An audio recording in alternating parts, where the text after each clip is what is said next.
In a world torn apart by war, humanity fights a losing battle against the endless horde.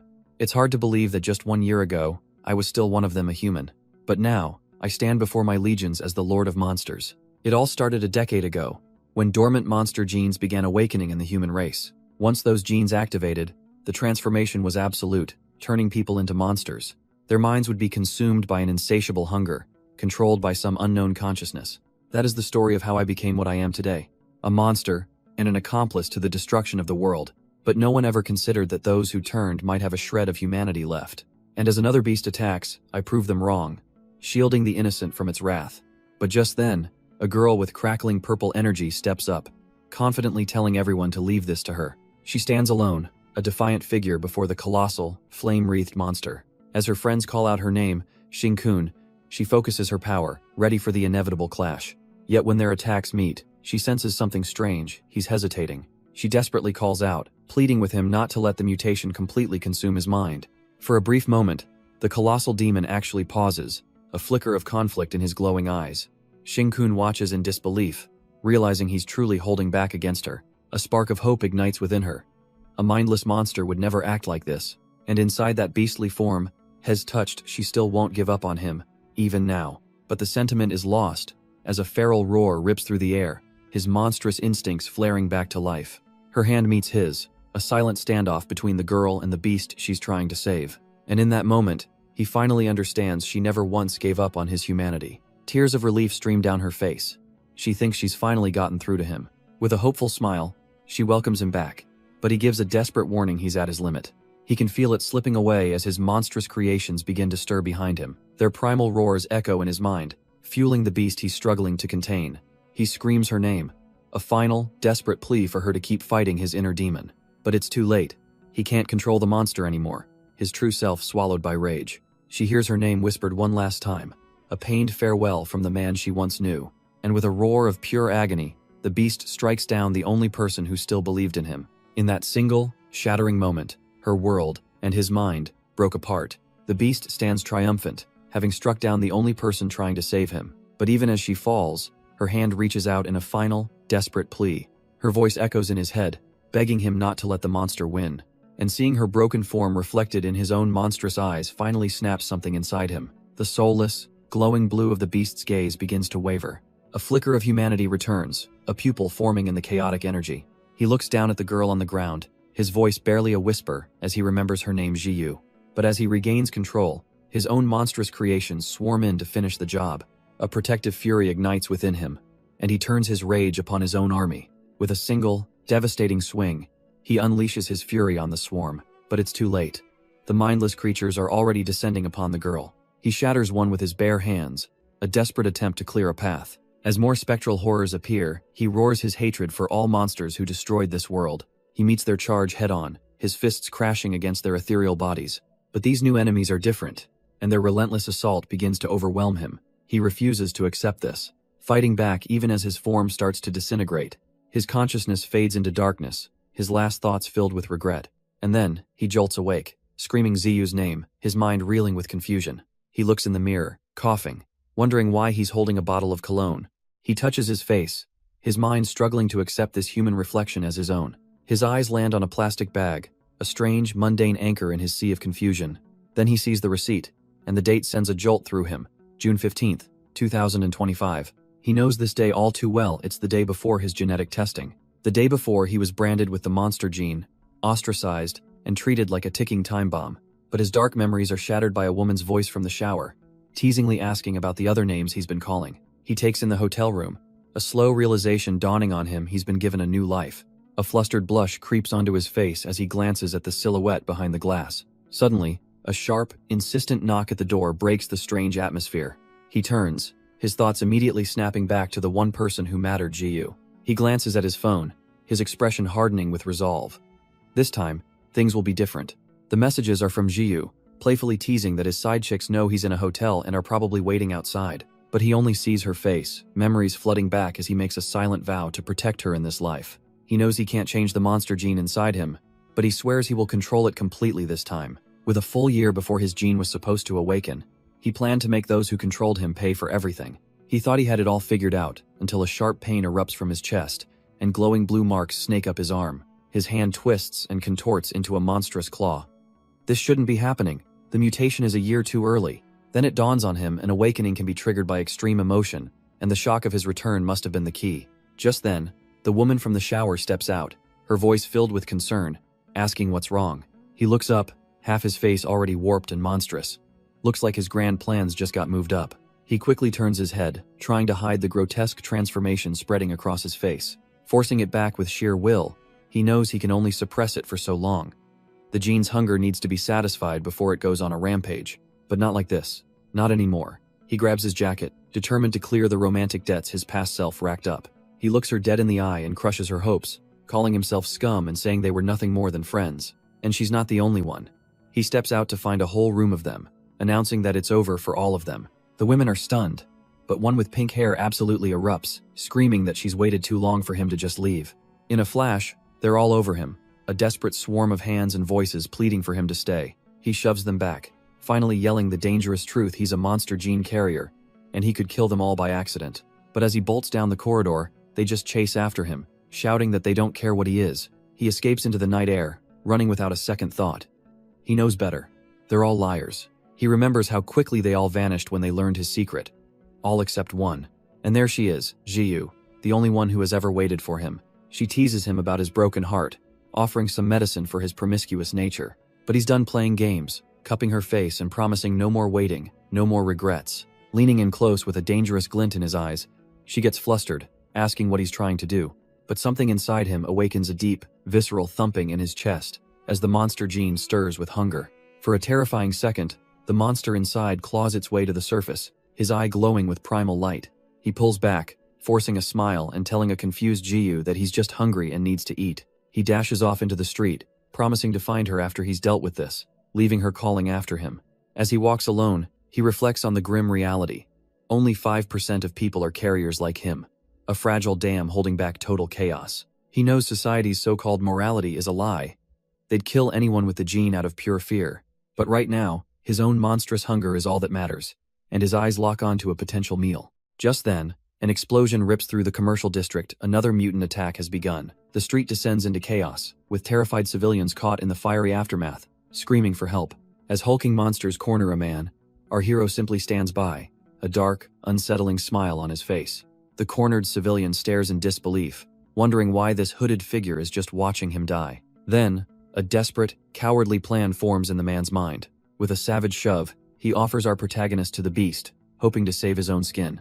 But the monster just looms over him, its predatory gaze fixed on something else. It completely ignores him, and a chilling realization dawns. It thinks he's one of them. The cowardly civilian can only scream in horror, his mind unable to process why he was spared. But our hero knows. As monsters tear through the city, he recalls the one thing keeping humanity from extinction. The transcended awakened fighters who formed their own special unit, the Extermination Department. He scoffs, deciding to leave this mess to them as agents below erect a massive stone wall. Elsewhere, 2 department members gauge the chaos, worried that their gifted fighter, Lynchy, is still trapped inside. Suddenly, a nearby building erupts in a violent explosion. We find Lynchy, his arm gruesomely torn off, a heavy price he paid to rescue 3 children. But there's no time for relief, as more snarling monsters swarm him, hungry for a kill. With blood dripping from his wound, his golden eyes narrow with cold focus. He unleashes his power, Metal Flame, sending searing beams of light to incinerate his foes. He's already lost an arm, his pride as a gifted fighter completely shattered. But just as the beast lunges, a flash of red smashes into its jaw with explosive force. Lynchy can only stare in disbelief, a rank 2 monster, defeated with a single, bare-fisted punch. This mysterious transcender continues his assault, effortlessly caving in another monster's skull. He turns back with a smug grin, commenting on how the place needed a little tidying up. The injured agent tries to warn him not to underestimate these creatures, but his words feel hollow. The man in red simply tells him to get the children to safety and leave the real work to him. Then, with a casual, "Hey bro," he leans in close, leaving Lynchy completely bewildered. "Sorry about this," he says with a menacing grin, explaining it's not good for others to watch him eat. And with a swift chop to the neck, the Extermination Department's ace is out for the count. One of the last monsters sneers, mocking this low-level human for trying to steal its prey. But the man in the red cloak simply smirks, telling the beast it has things completely backward. His arm erupts into a claw of bone and blue flame. He's the hunter, and this thing is the prey. He lunges forward, his power swirling into a vortex that tears into the monster's flesh. The creature can only scream in disbelief, recognizing the energy as the legendary Flame of the Lord. With a predatory grin, he explains that he was once their lord, and he has the experience to prove it. The monster wails in protest as he begins to absorb it, shrieking that they are the same species. Its brethren are enraged, calling him a traitor, trying to usurp the power of their mighty king. He pauses for just a moment, a flicker of curiosity in his eyes as he hears that title. Then he scoffs, deciding that this so-called king sounds like the perfect next meal. With a final shriek, the monster is devoured, its essence absorbed into our hungry protagonist. Meanwhile, outside the district, the tide of the battle has mysteriously shifted. One of the agents from the extermination department notices something strange. The monsters feel weaker. His comrades agree. The creatures have lost their coordination, making them easy pickings. A junior agent asks his superior for an update, confused by the sudden change. The veteran smashes another monster, realizing what this means. Lynchy must have killed the rank 2 leader inside. Confident that the immediate threat is over, he decides they need to go check on their comrade. They burst through the ruined doorway, calling out for Lynchy. And what they find is a scene of carnage. The rank 2 monster is gone, but so is Lynchy's arm. His colleague kneels down, mockingly congratulating him on saving the kids and stopping the horde at such a great cost. Clutching his mangled shoulder, Lynchy grits his teeth, telling them he wasn't the hero here. He's furious, explaining that some idiot knocked him out right after killing the monster. The memory comes back to him in flashes. He saw a man in a red hood literally eating the monster's corpse, his arm burning with an eerie blue flame. Hes sure he'd recognize that face anywhere. The junior agent is floored. His superior processes this. If this guy was another monster, why would he leave a witness? The veteran's expression darkens. Someone with the power to kill a rank 2 monster who also interferes with their mission is a threat that needs a warrant. Meanwhile, the very same person calmly discards his blood-soaked cloak in an alley. While the department profiles him as an arrogant, unregistered menace, he just strolls through the city, feeling incredibly full. He lets out a satisfied burp, impressed that he evolved straight to rank 2, even if it was the easiest stage. His only concern now? Getting home, and he's pleasantly surprised his apartment building is still standing. This scene reminds him of a past incident, when he staggered home at 3 a.m. to find the entire community in a blackout. It wasn't a normal power outage. A girl named Jiyu had her initial awakening, absorbing all the electricity in the area. In her uncontrolled state, she accidentally destroyed her apartment complex, killing 136 people, including her parents. But that was then. Back in the present, he checks his phone. It's just past 11:30 p.m. He still has plenty of time, he thinks, until a sudden realization hits him. Why are the streetlights out now? The answer lies in a nearby apartment, where purple lightning crackles around a girl's trembling hand. It's Jiyu, and her powers are surging once again, locking her body in place. The raw terror of her first awakening flashes before her eyes as the energy builds. She's completely trapped, unable to move or even speak, the memory of her parents haunting her. This feeling, it's an uncontrolled awakening, and she knows there's nothing she can do to stop it. She pleads with whoever is outside to stay away, terrified of what she's becoming. The fear of endangering her parents again is the only thing she can think about. Feeling her control slip completely, she desperately calls out a single name. Suddenly, her panicked expression shifts to one of pure shock. Climbing through her window is Shinkun, calmly telling her he's here now. He cuts off her questions with a sharp look, insisting that she just has to trust him.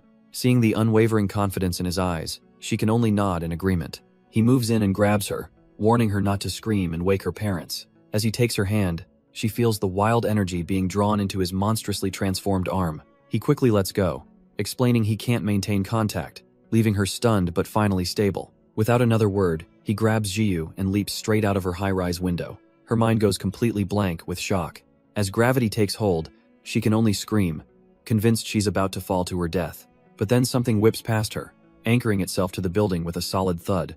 In the next instant, Shinkun has her securely in his arms, landing them safely on the rooftop. He calmly explains that devouring that rank 2 monster unlocked a brand new ability for him. The ability in question? Tentacles, which he used to grapple them right up the side of the building. With a smooth swing, they touch down, far above the city streets. But her power is still surging, and he warns her she's about to electrocute him to death. He forces her to the ground, yelling at her to release all that pent-up energy into the sky. With a final, desperate scream, Jiyu obeys, letting the violent energy surge. Her eyes glow white as the power completely overwhelms her senses. A massive pillar of purple lightning erupts from her, tearing into the night sky.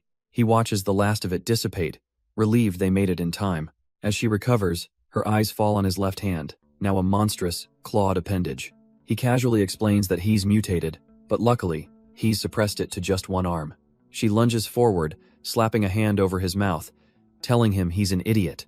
He just scoffs at her panic, which only makes her more frantic for his safety. He gently pulls her close, quieting her fears with a simple, sincere look. Of course, he'd tell her because she's the only one in the world he unconditionally trusts. She playfully jabs at him, but her attention is quickly drawn to a bright light in the night sky. He knows that's no falling star. It's a surveillance drone, and it means they've been found. Just as predicted, two figures from the Genetic Research Institution arrive on the rooftop, seeking the source of the power surge.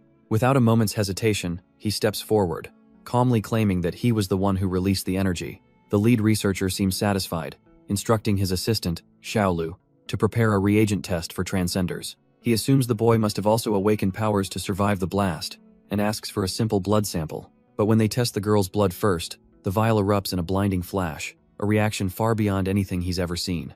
Now it's his turn, and he coolly tells the nurse she's wasting her time testing a powerless person like him. Just as he expected, the test shows only a faint reaction, but the researcher orders him brought in for more tests anyway. Suddenly, he freezes, a memory flashing in his mind. The test isn't for heroes, it's for mutations. He finds himself in the Nanyu Genetic Research Facility, a place he never wanted to be. The nurse can't help but mock him as the scanner beeps, revealing the lowest transcender gene count in history, a measly 1%.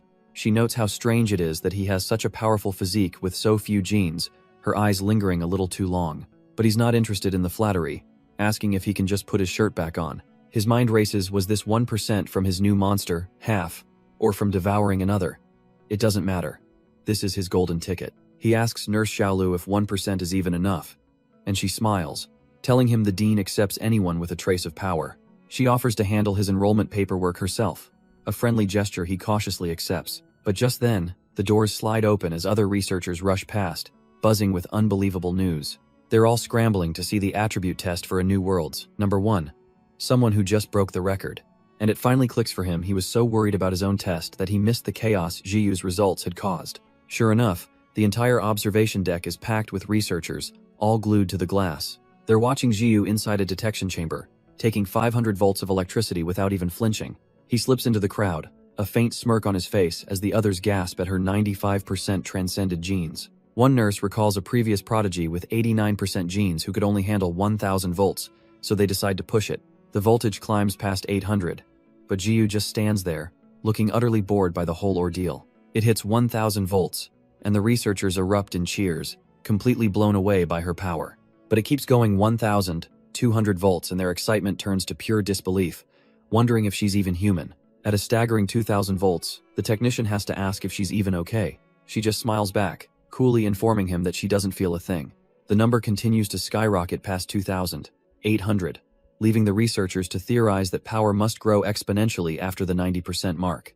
The dial hits 3000 volts, and the terrified technician finally asks if maybe, just maybe, they should stop now. But Zhiyu shakes her head. She explains, she's absorbed all this new energy and is about to lose control. Raw power erupts from her body as she warns them she might accidentally destroy the entire facility. That's all the motivation he needs, frantically mashing the off switch, while noting her upper limit is completely unknown. Outside, our protagonist tries to push his way in to help, but a guard blocks him, citing the insane electrical charge. But their argument is cut short by two men in lab coats who stride down the hall, ordering the door open.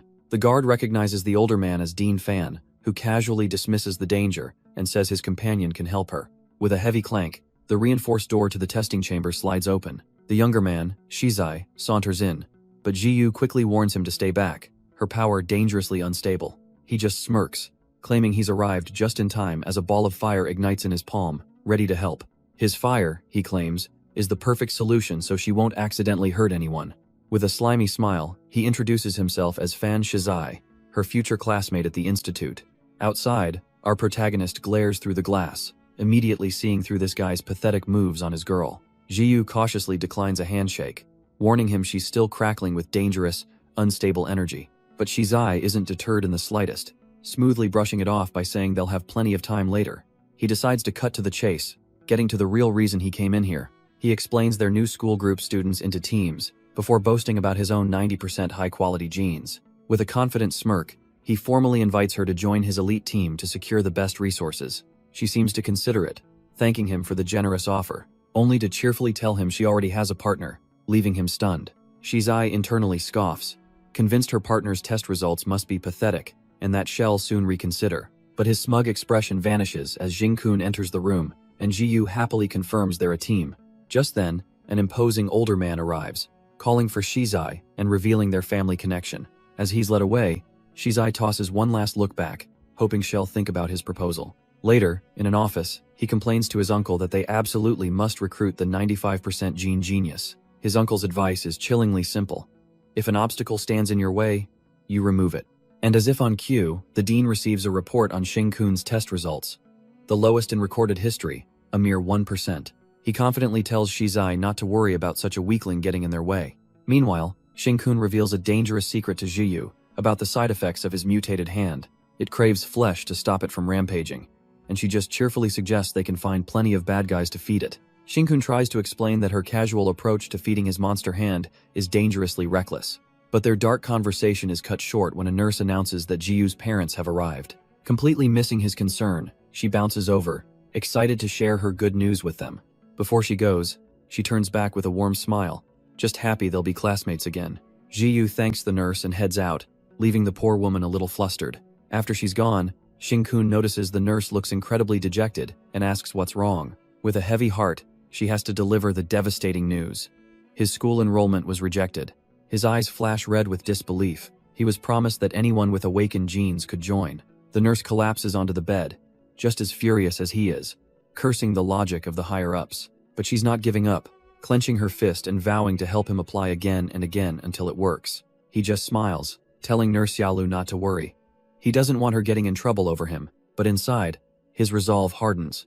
He'll get into Nanyu Institute, even if it means using his monster genes. Just then, a vibration from his pocket breaks the tense silence. The nurse looks up from her phone, completely stunned they've changed their minds and are giving him another chance. His eyes narrow with suspicion. This is all happening a little too conveniently. Elsewhere, a fiery young man named Shizai scoffs, wondering what the higher-ups are possibly thinking. Hez furious they'd give some unknown a chance to participate in the last test. That test is a final lifeline for failing students, he fumes. Not a welcome party for an outsider. His flames flicker into the shape of burning moths, a perfect symbol for his contempt. To him, no matter what our hero tries, he's nothing more than an insect to be crushed. A senior official calls Shizai over, coolly remarking on how annoying the moths have become. He then reveals that this whole last test was actually Dean Qingzhe's idea from the start. Shizai is told it's a political power play, a warning to them for having broken the rules. If our hero fails, the Dean looks strong. If he passes, it's a humiliation for their entire faction. With a confident smirk, Shizai declares they'll just have to prevent him from passing. Then, the official agrees with chilling certainty. He won't pass. He scoffs at the boy's very nature that 1% of his gene bars him from their world, and they have absolutely no intention of ever letting an insect like him in. At a remote facility, their mission is set. Protect the testing equipment for the next 5 days. But inside, things are already going wrong, as one worker notices his colleague is acting strangely. The worker brushes off his colleague's concern, claiming he was just careless. But a quick glance at his phone reveals the truth. A 1 to million deposit has just landed in his account. His eyes gleam with greed. For this kind of money, losing his job is more than a fair trade. He reports to his boss. The background check is complete, and their target is a nobody with no connections. A cruel, satisfied smile spreads across the boss's face. The target is participant 18, a kid with a measly 1% gene compatibility, yet someone is paying 20 million for him to fail. With that kind of payout on the line, the saboteurs are determined to see this job through to the end. 5 days later, the trap is set, and the boss watches the monitors as an alert comes in. He's here.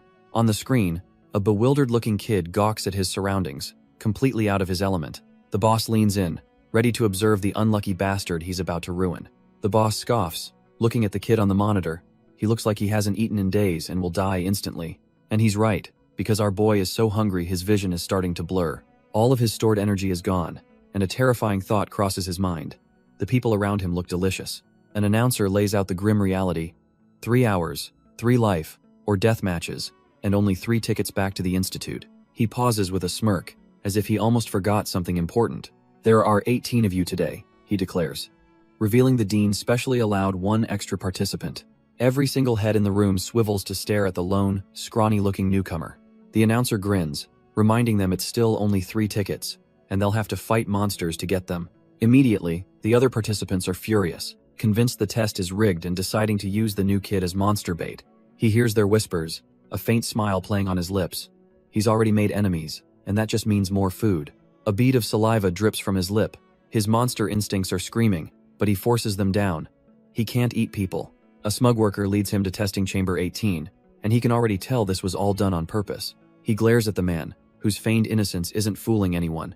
The sarcasm is practically dripping off him. Running a hand along the gate, he immediately recognizes the scent of high-ranking transcender blood smeared on the bars. The worker is impressed, asking if he knows who he's offended, and our hero sighs it's the Fan family again. Leaning in with a wicked grin, the worker confirms his suspicions. All the monsters are being lured to this specific room. He cackles, explaining how unfortunate it would be if the chamber's only metal lock just happened to break. And as the gate slams shut, he's instantly surrounded by monsters, said to be 5 times stronger than a normal human.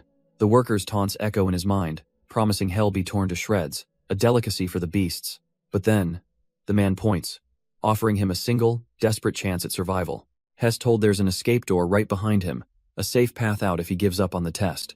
The worker grins through the bars, explaining how they don't want his life, just his spot. Everyone wins. With a final sneer, he gives him 10 seconds to forfeit before walking away. But as he turns his back, our hero calls out to him, stopping him in his tracks. He just wanted to clarify one tiny misunderstanding: he's not the delicacy here. The worker pauses, then smirks, muttering that they'll see how long that bravado lasts.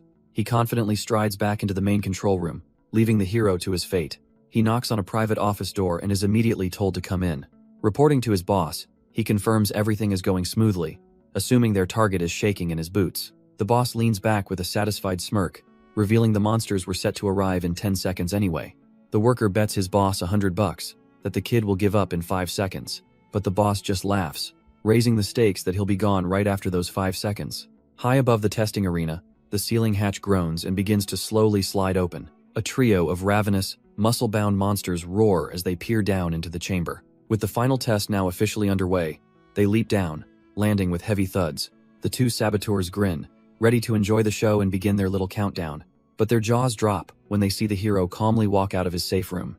What is he doing? The 2 of them stare at the monitor in utter disbelief. On screen, the target just gives the camera a knowing, confident little smirk. Who cares, they decide. If he wants to die that badly, the monsters will gladly rip him apart. The monsters descend upon him, viewing him as nothing more than fresh food. But he'd almost forgotten they see him that way, because right now, an even deeper hunger is consuming him. Up in the control room, the saboteurs are baffled as the beasts just run right past him. While they're busy mocking his apparently worthless genes, he casually snatches the first ticket. The lead saboteur, however, isn't worried at all. He has an ace up his sleeve. He's counting on Wuyan, a boy who awakened a rare mental type ability during a recent attack. And right on cue, Wuyan storms in, demanding the ticket from the dazed-looking outsider. He activates his signature power, unleashing a wave of pure mental intimidation. Leaning in close, he sneers, eager to see the terror on his opponent's face. But what he sees reflected in those crimson eyes isn't a person, it's a true monster, and he is absolutely petrified. Wuyan's mind completely shatters, unable to process what he just saw. He stumbles back, screaming at the horrifying aura that now envelops his opponent. The psychic backlash is immense. Blood streams from his nose as his own power turns on him.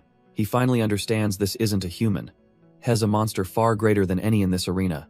This overwhelming presence doesn't go unnoticed, as the caged beasts suddenly become agitated. Forgetting their objective, the monsters turn their glowing eyes towards a far more interesting target. Wuyan flinches as the entire pack now charges them, but our hero seems completely unbothered. He casually steps in front of the terrified bully, a wry smile on his face. He knows the monsters are hungry, but unfortunately for them, he was getting hungry first. With a gentle touch, he reaches for the monster, promising this little snack won't hurt a bit. A monstrous maw forms on the palm of his hand, latching onto the creature's head. He plunges his arm deep inside the beast, a look of surprise on his face. Crimson energy surges from the monster directly into his arm, a satisfying meal of pure monster genes. He closes his eyes in bliss, thanking his brothers for the long-awaited feast. But his satisfaction is cut short, as his eyes snap open with a jolt. The entire pack of monsters now roars in fury, swarming to attack him instead. He looks genuinely annoyed. He just took a tiny bite, and now they're treating him like the enemy? From the control room, the saboteurs smirk, convinced the brat is about to be torn apart. But Wuyan is screaming in terror, yelling that you can't just kill a monster. Not like that. His eyes are wide with the horrifying truth of what he's witnessing. But instead of being torn apart, He meets the monsters head-on, smashing one right in its teeth. Wu Yin stares in disbelief. The boy is moving like their attacks mean nothing, toying with them. It's like he knows them inside and out, striking their weak points on pure instinct. Wu Yin knows one hit should be fatal, yet this newcomer is perfectly dodging and countering every move. Then, with a surge of energy, he plunges his hand straight through a monster's chest.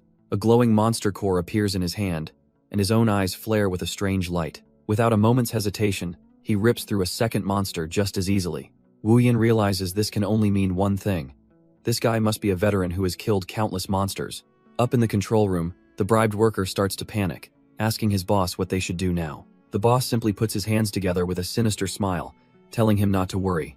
With the immediate threats gone, our hero finds himself surrounded by the other test takers. Their leader, Zhao Sheng, steps forward with a smug grin, accusing him of bribing his way in and demanding his ticket. Wu Yin, still reeling from what he witnessed, frantically tries to warn Zhao Sheng that this guy is dangerous. But Zhao Sheng just scoffs, calling Wu Yin useless trash for cowering before a fight has even started. He rallies the others, telling them to surround their target and take the tickets for themselves. Just then, another monster appears, but Zhao Sheng simply delegates, telling a bald underling to deal with it. The two assigned participants agree to ignore the beast and focus on the real prize, the guy who cheated his way in. They plan to just lure the monster away, seeing it as nothing more than a minor distraction. But then the bald participant gets a brilliant, and incredibly stupid, idea. He reasons that if this newcomer killed 2 monsters, the test must be rigged to be easy, and the monsters are just starved and weak. So, with a smug grin, the bald participant decides he wants to score a kill too, but his punch is stopped cold, his overconfidence shattering in an instant. The monster's hand clamps down on his face before he can even react, and with a single, contemptuous swipe, sends him flying across the room. Zhao Sheng watches, seething with disgust at the fool's incompetence. He dismisses the weak monsters and turns his glare back to the real prize. Lunging forward, he throws a punch, ready to teach this newcomer a lesson. But his fist is caught effortlessly, as our hero realizes he used the wrong hand. He thinks back to his left arm, now completely mutated and pulsing with a rank 2 aura. It was the same power he used to save Zhiyu, a tentacle with an 8-meter reach. Zhao Sheng smirks, convinced his strength is at least 10 times that of a normal human. He believes this one punch, packing the power of a rank 1 monster, will easily shatter this nobody's skull. So our hero decides to be gentle back, clenching his own fist for a light tap. The resulting impact sends a shockwave of energy through Zhao Sheng's entire body. Damn, he realizes he still overestimated himself, putting way too much power behind that gentle punch. He checks on his downed opponent. A little panicked he might have actually killed him, but thankfully, he's still breathing. Leaning over the unconscious bully, he smirks and asks if anyone else would like to try and take his ticket. But just then, screams erupt from behind him as the monsters finally turn on the other participants. Zhao Sheng, barely conscious, sees his friends in peril and begs him to help, even offering to pay him for it. Finally broken, he grabs our hero's leg, surrendering completely and admitting the ticket is his to keep. Seeing their pathetic state, our hero sighs and reluctantly agrees to step in. But damn it, this whole situation is just one big pain in the neck. Meanwhile, in a hidden control room, an operator fumes at the monitors, calling the participants useless. His boss steps up, deciding it's time to apply a little more pressure. He gives a chilling order. Release monster numbers, 21 through 23. The operator freezes, knowing anything above 20 are peak. Rank 1 monsters, this kid is going to die, for sure. But the boss isn't worried, calmly explaining that he suspects the boy has already awakened his powers. Releasing stronger monsters will just give him the push he needs, and the path is already open. Then comes an even more sinister command. Destroy the main and backup power to the testing grounds. The worker's face drains of all color if the power goes out. What happens to all the other monsters? His worst fears are realized. Without power, the electric doors are already failing.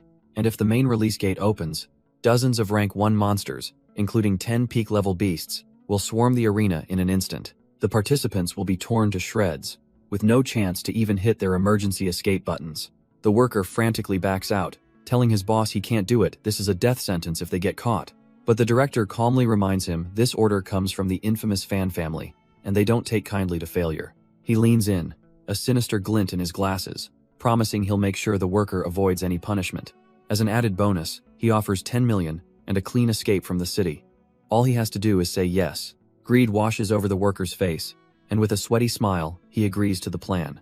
Far below, the test subjects stand in the center of the arena, completely oblivious to the hell about to be unleashed. With a single, devastating punch, he effortlessly obliterates the creature before him. The other participants can only stare in awe, with Zhaosheng marveling at his incredible strength. Despite his swollen and bloody face, Zhaosheng gives a thumbs up, promising to pay the 50,000, even from his own pocket. One of the other girls tries to drag him away to recover, but he just complains about his already broken neck. She then turns to their savior, bowing deeply to apologize for the trouble and thank him for saving them. Zhaosheng, ever the social butterfly, gathers his friends, inviting everyone out for a celebratory supper. Our hero just smirks, coolly rejecting the offer by saying he's already eaten, but in the next instant, his relaxed demeanor shatters as he senses a new, deadly presence. He screams a warning just as a massive monster materializes in the air, dropping right on top of the unsuspecting group. Zhaosheng looks up, his face a mask of pure terror as death plummets towards them. With his last bit of strength, Zhaosheng shoves his friend out of the way. The monster lands with a sickening crunch, reducing him to a bloody smear on the floor. His friends can only watch in absolute horror, screaming his name in disbelief. Even our hero and Wu Yin are caught off guard. The second round wasn't supposed to start yet. Monsters now swarm the arena floor, and the other participants realize the rules have changed without warning. He calmly assesses the situation. These are rank 2 monsters, far beyond a normal test. A cold realization dawns on him. They're going all out just to stop him from passing. Blood splatters across the lead monster as it stands over what's left of Zhaosheng. Panic sets in as one of the boys tries to pull the girl away, but she refuses to believe her brother is gone. The arena is chaos, and our hero can only curse his luck, trapped in the middle of a slaughter. Zhaosheng's sister refuses to accept reality, grabbing at the monster holding his lifeless body. With a desperate cry, she lands a futile blow against the creature's leg. The monster swats her aside without a second thought, and the pack begins to close in. Defeated, she collapses, tears streaming, as she apologizes to her brother for her weakness. A dark thought crosses her mind: if they can't live together, they can at least die together. But before she can give in, our hero snatches her from the jaws of death, calling her an idiot. He holds her close, mockingly suggesting that if she must die, it should be with someone good-looking. The girl is stunned into silence, his cold words cutting through her grief. But then his expression hardens. He promises he won't let the monsters eat her brother's body. With that, he yeets her across the arena, yelling for his bewildered friends to catch her. Wu Yin finally realizes our hero was talking to him, and a wave of pure panic hits. But the monster lord isn't paying attention. He's calculating his next move. He knows that if these things eat Zhaosheng, they'll evolve to rank 2, and he'll have to mutate his own arm to win. With a sigh, he leaps into the fray, casually brushing past the monsters who tell him to back off. The sister watches in stunned silence, unable to believe he's fighting 3 of them just for her brother. He lands right in the middle of them, calmly pointing out that they don't seem to see him as an enemy. The lead monster growls, its patience wearing thin as it clutches its prize. With a smirk, he places a hand on its chest, politely asking if it could hand over the food. In a flash, he yanks the body free, turning to the other 2 monsters with a mocking grin. He tosses the body aside and offers himself instead, promising they won't be hungry after a taste of him. And just like that, Zhaosheng jolts awake, the blood on his face a stark reminder of how close he came. His eyes focus on the unbelievable sight. The strange man is single-handedly holding back the monsters. The pain finally hits him, and he collapses in a rather undignified heap on the floor. But a familiar voice cuts through the haze as his sister rushes to his side, overjoyed to find him alive. She cheekily tells him he owes their savior a huge debt, one he should probably pay with his body. Zhaosheng snaps at her to stop playing around, insisting they need to escape this testing ground immediately. She panics, realizing the ticket they need was left behind, but he knows they can't afford to go back. Grabbing her arm, he tells her the situation is too strange, and that she just needs to trust him. She reluctantly agrees, helping her injured brother towards one of the testing chambers. Meanwhile, back in the chaos, our hero casually explains to the last monster that rank 1s like it barely even count as a snack. And that's all before he even bothers to use his lord's flames, he casually mentions while crushing its chest. If he really went all out, he could kill one of these pathetic creatures every 10 seconds, though the cost is a bit steep. He coldly lays out the math. To evolve to rank 3, he'll need to devour about 100 of them. So he politely asks them to just line up and let him eat, a chilling request that hangs in the air. But suddenly, the grinding sound of a release hatch opening catches his attention. The test is advancing. Elsewhere, Zhaosheng reaches a door, telling his sister that their lives are more important than any future this test offers. He slams his hand on the activation panel, a desperate gamble for freedom. But instead of opening, the room plunges into darkness, and his sister cries out in confusion. She points with a trembling finger, telling her brother to look at what's behind the gate. It's not an exit, it's another testing ground, swarming with a fresh hell of even more monsters. Meanwhile, in another area, The test devolves into a desperate brawl as one participant is decked for his pass. The freckled kid hits the floor, clinging to the ticket that represents his only chance. He's immediately swarmed by the others, each one screaming about their own dreams of power and riches. For this kid, it's about revenge on everyone who ever looked down on him. He glares back with fiery eyes, absolutely refusing to let go of his future. But his human squabbles are cut short when a hulking monster violently crashes the party. Suddenly, it's not just one, it's an entire horde, erupting from the shadows and tearing through the crowd. He stumbles back in terror, his mind reeling. This can't be right. There shouldn't be this many monsters. Up above, a lone worker watches the massacre, admitting he's the one who destroyed the backup power, trapping them all. He blames a man named Shinkun for his actions, but his smug rant is cut short when he realizes someone is watching him and laughing. The figure in the pit simply looks up, a cold, knowing smirk playing on his lips. The worker scoffs, still laughing, declaring that his perch is the safest place in this whole death trap. In fact, he flips him the bird, boasting that he should be thanking him for the 10 million he just earned. While our hero gets eaten, he'll be leaving the country tomorrow to live a life of carefree luxury. In response, the young man casually flicks his wrist, sending a swirling ring of dark energy into the air. The worker just blinks, completely unimpressed by the seemingly weak toss. He bursts out laughing, mocking the pathetic throw that didn't even come close to reaching him. But his laughter cuts short as that same dark energy latches onto him from behind. He screams in pure terror, realizing too late that he was never safe at all. His safe spot becomes his grave as he's dropped right into the waiting maws of the hungry horde below. The terrified worker now pleads for his life, even offering up his blood money. But our hero just gives him a cold smile, casually stating he can't even save the others, let alone a traitor. In fact, he muses, the guy should be lucky he doesn't accidentally push a monster his way. With a feigned oops, he gives a nearby beast a little shove, his face twisting into a malicious grin. The worker's final, desperate no is swallowed by the sound of tearing flesh as the horde descends. After their bloody feast, the monsters seem to stir, a strange power growing within them. One lifts its head from the carnage, sniffing the air, its glowing eyes locking onto a new scent. The beast growls out a single, chilling word, traitor. Suddenly, the entire pack turns on him, their collective thoughts echoing that all traitors must be destroyed. Surrounded, he realizes his fatal miscalculation. Rank 2 monsters can smell that he's devoured their kind before, and they are not interested in a deal. From the observation deck, the saboteur watches our boy get cornered, deciding it's time to end this little experiment. He smirks, knowing those monsters have evolved after eating 30 participants. Not even a 3-star transcender could survive this. With his target's fate sealed, he calmly walks towards the heavy isolation doors. All he has to do now is close the final gate connecting to the second level. He places his hand on the console, absorbing the locking mechanism's energy into his palm. With a series of heavy thuds, the reinforced metal bars slam into place. The man turns away, a satisfied grin on his face, believing it's all over. He enters the control room, stepping over the unconscious bodies of the staff he took out earlier. But as he walks past, a faint blue energy begins to crackle around the 2 slumped figures. Slowly, groggily, their eyes begin to flicker open. Suddenly, their boss storms in, smashing a console in pure rage, demanding answers about the blackout and the locked doors. The 2 dazed researchers quickly explain it wasn't their fault. A worker named Lee attacked them and sabotaged the facility. But their boss is having none of it, accusing them of slacking off and ordering them to restore the power immediately. The junior researcher stammers that a full system restore will take at least half an hour. His colleague has a chilling thought: what if the saboteur released monsters? They should call the extermination department for help. The boss scoffs at the idea, worried more about the huge cost and the weak excuse they'd have to give. He shuts down all debate, his voice cold as he tells them to just fix the damn power. But as his staff scrambles to obey, a cruel, knowing smile spreads across his face. Half an hour, by then, all that will be left inside are the monsters, as desperate screams echo from behind the sealed, blood-splattered doors. And deep within the testing ground, our hero stands surrounded.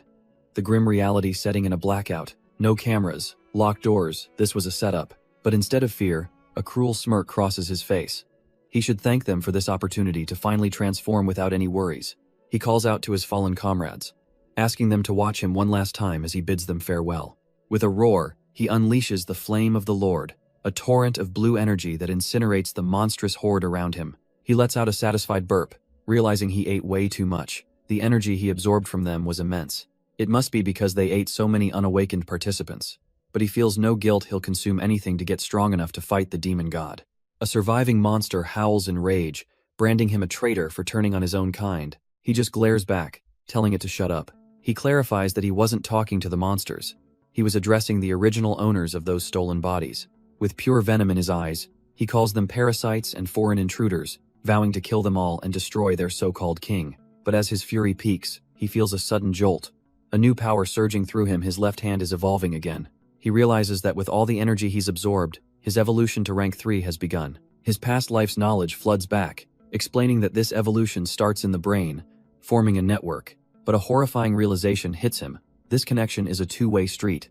If he can use this network to search for other monsters, they can also use it to find him. He fights to sever the link, to cut himself off from the hive mind. But it's already too late. As the backlash leaves him weakened, he hears voices nearby, other survivors. But these errant allies, they're vultures, already fighting over the belongings of the man who died to save them. The group's leader attacks one of his own, sneering that their alliance was only for convenience. He shamelessly shifts the blame, saying the dead man only got hurt because he tried to play the hero. And now, seeing our protagonist kneeling and vulnerable, they turn their greedy eyes on him. And we see a flash of memory, Zhao Sheng, bleeding out but refusing to stand down, ready to protect their savior. His friend Wyan had pleaded with him, screaming that charging in would be a death sentence. But Zhao Sheng was resolute, his eyes fixed on the bullies as he asked Wu Yin if he could sense it too. Back in the present, the leader of that pack of hyenas smirks down at our kneeling hero, demanding he hand everything over. With his lackeys behind him, he raises his blade, threatening to just take what he wants by force. A greedy, vicious smile spreads across his face as he swings down for what he thinks is an easy kill. But in a flash of red and black, a monstrous, armored limb erupts upwards with devastating power. One of the cronies is frozen solid, splattered in warm blood, his mind completely blank. He stares up in sheer disbelief. His boss, Brother Tian, has simply vanished from existence. All he can see is the colossal limb of the man they just tried to rob, and the dawning horror of their mistake. His mind struggles to process the sight, stammering out the name of a legendary beast, an earth dragon. The creature's jaws unhinge with a deafening roar, revealing rows of teeth ready to shred steel and bone. The other bullies, trapped and helpless, can only scream as the overwhelming presence descends upon them. In an instant, they are torn to ribbons, their pathetic power play ending in a shower of gore. The last surviving crony stares, his eyes wide with a dawning, soul-crushing memory. He's seen this monster before. A terrifying news report is flashing through his mind. It was the calamity that wiped out an entire town, a beast so powerful that even elite transcendence could only drive it away. A bitter laugh escapes his lips. They were fighting over scraps, and now they're all going to die. With a final, brutal strike, the dragon ends his miserable existence without a second thought. But our protagonist grits his teeth, realizing he's made a terrible mistake by connecting to the monster network and attracting this thing's attention. He braces for impact, knowing this is going to be a long, grueling fight. But the sheer, bone-crushing force of the dragon's tail slams into him, sending shockwaves through the chamber. He can feel his monstrous arms straining. The difference in raw power is just too immense to handle. In a desperate move, his mutated hand transforms further, its jaws clamping down hard on the beast's flesh. And then he sees it, the glowing core, and realizes with dawning horror this isn't the dragon, it's just one tentacle. But to understand how things got so bad, we have to rewind just 2 minutes, outside the trial grounds. In the Guardian's waiting area, anxious families pray for their children's success and safe return. But one girl, Jiyu, scoffs at their prayers, reminding them that in this era, power is the only true safety. Her sharp gaze narrows. She felt a sudden power fluctuation from inside the trial grounds. Something is wrong. She approaches the guards, introducing herself as a student who just sensed a major anomaly. Her words send a ripple of panic through the other families waiting nearby. The guards are instantly on alert, wondering how some random girl could possibly know that. One steps up, telling her to stop talking nonsense or they'll be forced to throw her out. He gets in her face, demanding to know who she is and how she even got into a restricted area. But just as he berates her, a wave of sinister energy washes over the entire room. Every parent in the waiting area suddenly clutches their chest, crying out in inexplicable pain. The guards are no exception, collapsing to the floor as the lights flicker and an awful dread fills the air. Jiyu fights through the pressure, her suspicions now confirmed beyond a doubt. Ignoring the guards' weak protests, she makes a break for the inner doors. She bursts into the corridor, now heading straight for the entrance to the trial grounds. Her instincts scream that something monstrous is waiting just beyond these walls. Inside the control room, a senior official is ordering his team to restore power immediately. But the lead worker just smirks, planning to use the door as a shield and wait for backup. Hez snapped out of his lazy plan by Jiyu's sudden arrival, and he angrily demands she leave. She calmly introduces herself as a freshman with an electricity attribute, offering to fix the problem. He scoffs at her, mocking a mere student for thinking she could possibly have enough energy stored. Jiyu's eye glints with power as she explains that in a city, her supply is literally unlimited. With a surge of intent, she draws raw energy from the grid, flooding the room with purple lightning. The worker stares dumbfounded as visible electric particles begin to gather around his hand. A sharp, painful zap is all it takes to teach him he just made a very big mistake. The worker's jaw drops as it dawns on him this girl is the rumored prodigy with 95% transcendent genes. He starts to panic, realizing if she restores power, she'll open the gate to whatever horrors are inside. He orders her to stop immediately, trying to pass off his fear as concern for her unstable power. She just glares back, unimpressed, as he lectures her about destroying government property. He puffs out his chest, telling his maintenance team to remove this pest who is hindering their work. One of his subordinates actually pulls out a gun, warning her not to get cocky just because she's a prodigy. The gunman's hands tremble, but the lead worker is fully committed to this idiotic escalation. He points a finger right at her, threatening to end her if she dares take another step. But at that very moment, inside the trial grounds, the monster lord faces a blinding explosion of energy. His demonic arm intercepts the blast, and he notes with mild surprise that his enemy's attack can withstand the lord's flame. The energy tears through his monstrous flesh, leaving his arm shredded. He finally sees his opponent, a monstrous, multi-eyed earth dragon. Its attacks aren't just powerful. They're draining his genetic power, stalling his evolution to rank 3. The sheer scale is overwhelming. He has to find a way to evade those impenetrable defenses. In a flash of inspiration, he sprouts a razor-sharp tentacle from his own body. The skin is too thick to pierce, but he realizes it's enough to latch on. Using the tentacle as a grappling hook, he swings himself directly onto the massive beast. His plan is desperate. Use the Lord's flame to carve off some flesh and consume it. But as he prepares to strike, a sudden, horrifying thought freezes him in place. The dragon's body erupts with those same black teeth, turning its skin into a forest of blades. The sickening crunch of flesh and bone echoes as he's impaled from every direction.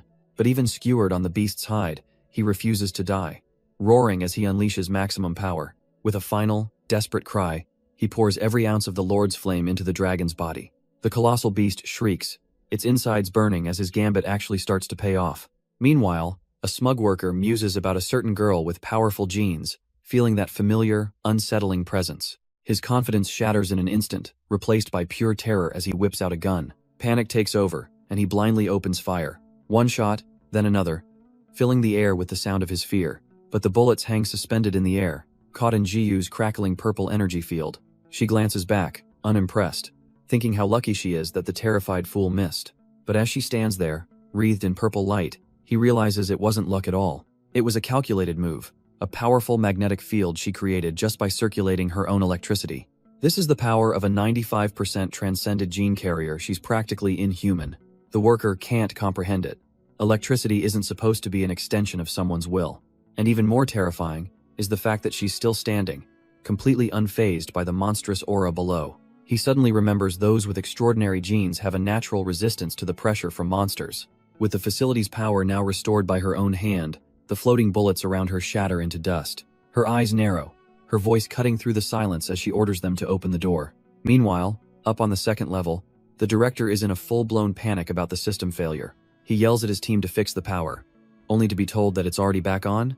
The director's mind reels. How did the maintenance team fix the power so quickly? Unaware of the sabotage, a young operator decides to open the main gate to get everyone out. The director screams for her to stop, but her finger presses the button without hesitation. He's too late. The order has been given. Down below, the massive doors begin to slide open, revealing the path to escape. In a desperate sprint, the boss races to stop the gate from opening any further. But Jiyu is already prepared, her fists clenched, ready for whatever comes next. As the opening widens, she doesn't see freedom, she sees the thrashing tail of the monster. Her confident expression melts into pure, unadulterated shock. Behind her, the workers can only stare in horror, their hope instantly turning to despair. The workers scream in terror, recognizing the legendary Earth Dragon from the news. But Jiyu's eyes are fixed on something else, a familiar face, Shin-chun. And there he is, riding atop the colossal beast, his monstrous arm glowing with power. Her disbelief instantly hardens into pure, unbridled rage as her own energy flares to life. In a flash of violet lightning, she unleashes her power, plunging the entire facility into darkness. The director is thrown to the ground, surrounded by crackling tendrils of her electricity. He can't believe it, the floor itself is conducting a lethal current, a testament to her power. Across the city, entire districts suddenly go dark, the power grid completely overwhelmed. At the extermination department, Operators scramble as every alarm blares at once. Their commander calmly takes the call, already guessing it's the newcomer, Jiyu, losing control again. Aboard the rampaging dragon, he recognizes the crackling purple energy immediately. That's Jiyu's power. A savage grin spreads across his face. What a perfect, chaotic gift she's given him. But before he joins the fray, he decides to grab a little snack for himself. He leaps from the beast's back, his mutated hand aimed straight for the dragon's glowing core. With a brutal wrench, he rips out a chunk of its raw power, absorbing it into his own body. Now energized, he hits the ground running, shouting Jiyu's name amidst the destruction. But from the control room, the man behind the sabotage sees this chaos not as a problem, but as a blessing. The Earth Dragon's appearance has erased all evidence, giving him the perfect alibi to act. He rallies his researchers, ordering them to stall the dragon until the extermination team arrives. With everyone focused on the monster, his eyes gleam with malice now. No one can stop his real plan. Holding Jiyu close, he grits his teeth through the searing pain as his arm continues to mutate. The third stage evolution is surging, threatening to overwhelm his human form completely, but his senses scream as an attack flies straight toward them. With pure instinct, he throws up his monstrous arm, blocking the golden beam of energy. The sabotage boss appears, a smug look on his face, surprised his prey managed to catch that. But his condescending smirk instantly vanishes, replaced by utter disbelief. He stares in horror, demanding to know what kind of creature stands before him. Because in that moment, our hero's eye flashes with a brilliant, transcendent blue light. The boss stumbles back, witnessing an impossible power manifest even during a transformation. His scientific mind races, realizing this is one of the 5 major elemental attributes. None of the known transcendent powers, ice, wind, lightning, or even mental evolution could explain this monstrous arm. The boss roars, questioning if our hero is even a transcender at all as his true attack begins. Golden energy lances burst from the floorboards around them. He decides he doesn't care what the boy is, so long as he dies right here. With a furious shout, the boss unleashes his full power. The spears slam home, impaling our hero as he shields the unconscious Jiyu with his own body. But his back erupts not with blood, but with a surge of crimson demonic energy. He looks up, the attack doing little more than fueling his rage and accelerating the change. The boss can only stare, his scientific mind crumbling. That arm, it's not something a human should have. The horrifying question finally forms. Is he fighting a man, or has he provoked an actual monster? The boss's eyes reflect the scene.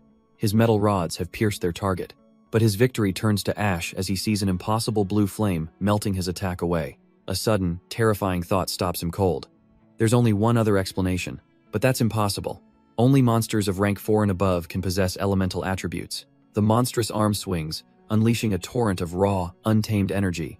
Hez sent flying, screaming out, demanding to know just what the hell he's fighting. The boy doesn't look human, but he doesn't look like a complete monster either. A cruel smile creeps onto his face. He realizes he doesn't need to kill him quickly. All he has to do is stall.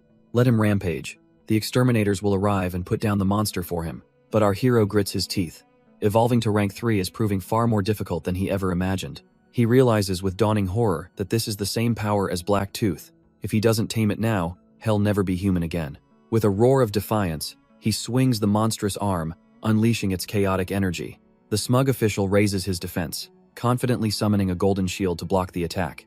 But his prized shield shatters like glass, and a crimson slash tears right through his gut. He stumbles back in disbelief, remembering the black spikes that had only grazed him moments before. How could they be this powerful? His shield can't block them, and he realizes he can't even hold on for a minute. The cold, hard certainty of his own death washes over his face. But then, a new, despicable idea takes root, and he changes tactics completely. A slimy grin spreads across his face as he taunts our hero, telling him that in his current state, he's nothing more than a monster. The exterminators are coming, he gloats, and they won't hesitate to put down a beast like him. The official continues his crazed rant, declaring that a monster is an enemy to all humanity. He sneers that everyone will want him dead, but his tirade is cut short by a flash of purple energy. He turns in disbelief to find Jiyu standing there, her hand crackling with power, demanding he stop. The man is furious, questioning why on earth she's siding with a creature like him.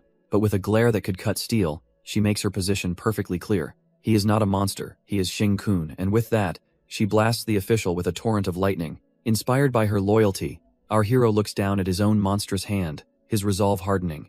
If this world won't tolerate the existence of monsters, then he will carve out a bloody path for himself. He slams his hand into a fallen creature's corpse, beginning to absorb its raw power. But just as he does, A crimson beam of energy slices through the ceiling as a colossal beast arrives. The exterminators are here. He desperately shoves her back, yelling for her to stay away and save herself. He can't even be sure if he can ever turn his arm back to normal again.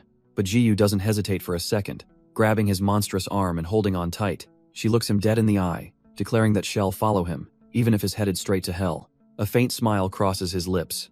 In the end, she's the one who's always there for him. The moment is shattered by shouts from above, as exterminators begin their rescue operation. Below, a maintenance chief rallies his men, planning to use 3 Earth users as a shield, but it's all a lie. His only real plan is to use them as bait and make a run for it.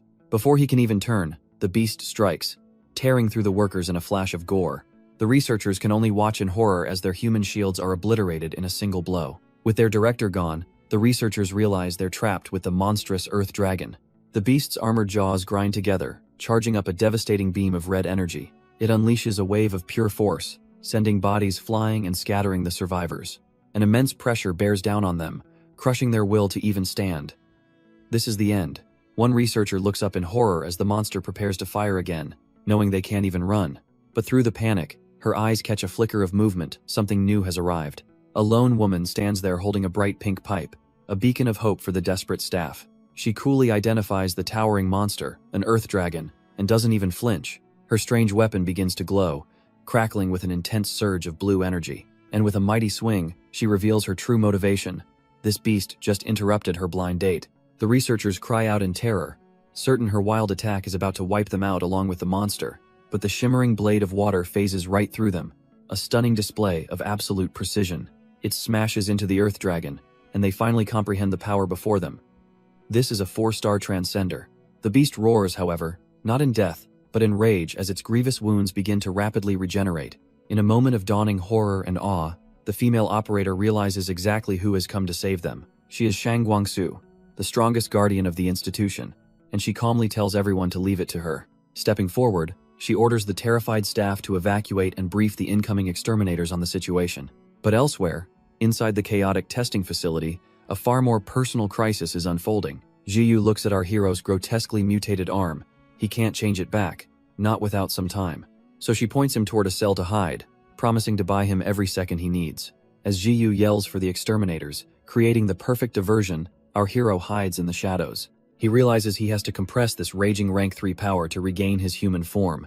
But then, a flicker of understanding this feeling isn't just monster genes. It's the 1% of transcended genes he received on his first day of reincarnation.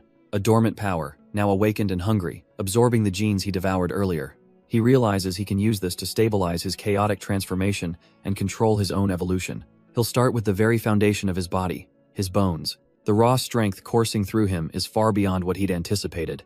But his evolution is cut short as a massive black tooth from the Earth Dragon erupts through the wall. Just then, the exterminators arrive, their leader thanking Jiu for making their job so easy. That sudden crash sends a jolt of pure panic through Jiu. The agents are instantly on edge, demanding to know if another monster just appeared. Their captain quickly silences them, hissing that they'll attract the beast's attention. But Jiu's resolve only hardens. She'll follow him to the ends of the earth if she has to. She shouts a warning for them to be careful as they cautiously advance. And there he is, putting on an award-winning performance of a confused, recently awakened survivor. The agents breathe a collective sigh of relief, completely fooled as they begin securing the others. He feels the new power in his bones, a perfect copy of the dragon's tooth, yet still lacking. He overhears the captain on the phone, learning the Earth Dragon has conveniently retreated. But the beast didn't run. It's being held at bay by a 4-star transcender who looks utterly unimpressed. His mind drifts back to the source of his power, a mere fragment of some incomprehensible demon god. His path is set: accumulate strength, secure resources, and protect Jiu at all costs, hiding his true nature. A memory flashes, a vision of a city in ruins under a blood-red sky. He recalls a desperate battle against a monstrous demon wreathed in roaring blue flames. The memory of a lone fighter's terrified face is burned into his mind. Then, an even greater darkness descended, and a chilling thought echoes. He only has 1 year left. He snaps back to reality, the weight of that deadline settling heavily upon him. Jiu breaks the silence, asking him just what he's been staring at since they arrived at the academy. He coolly deflects, joking that he was simply repenting his sins by admiring the scenery. Her unimpressed expression says it all. She's definitely not falling for that one. He lays out the grim reality. The world they know is on a 1-year timer, and he has to become a 5-star transcender before it all goes to hell. Jiu nearly falls off her suitcase. A 5-star? She reminds him that 4-star is considered the absolute pinnacle of power. He just gives her a confident smirk, saying they'll just have to work harder than ever before, and not to worry, because hell help her. For a moment, she's taken aback by his sheer audacity. But then her expression softens. She trusts him. Well, mostly. With a cute pout, she adds that she trusts everything he said except for that nonsense about repenting for his promiscuous ways. The mood turns serious again as he sets a new goal. She needs to evolve into a 3-star transcender within a month, but she rightly asks how they can possibly get the resources without any connections. Just as he's about to answer, a booming voice calls out, "Big brother," and a group of students comes running over. It's the survivors from the final test, and their leader passionately explains that they only passed because of his aid. They owe him everything, their lives, their chance to study here, and with a deep bow, they pledge their undying loyalty to him as their new leader. After the dramatic declaration, the leader looks up with a curious smile, finally asking who this woman is by his savior's side. With a calm expression, he introduces the girl next to him as Jiu, who offers a shy little wave. The name instantly shatters the group's composure, their faces frozen in pure, unadulterated shock. They recognize her as the legendary prodigy, the strongest freshman in the academy's history. The leader's mind races, a wide, knowing grin spreading across his face as he connects the dots. He blurts out the obvious question, are the two of them a couple? Leaving them both comically speechless. The moment passes, replaced by a shared, deadpan expression that screams, absolutely not. Not wanting to deal with the hassle, he grabs their suitcase and starts to walk away. He dismissively explains they're just childhood friends, poking her on the cheek like an annoying brother. But the students aren't convinced, especially since the two of them seem to be sharing the same luggage. Seeing his chance, the blue-haired student steps forward, proposing an idea since they're forming a group anyway. He explains that the academy is holding a resource competition and suggests they team up, boasting about his spiritual sense. Wu Yin cheekily adds that they might even be able to snatch resources from others, but his friend quickly screams for him to shut up. The group's leader is furious, accusing Wu Yin of trying to get their new big brother into trouble. He grabs him by the collar, reminding him that newcomers with transcended genes are always the first to be targeted.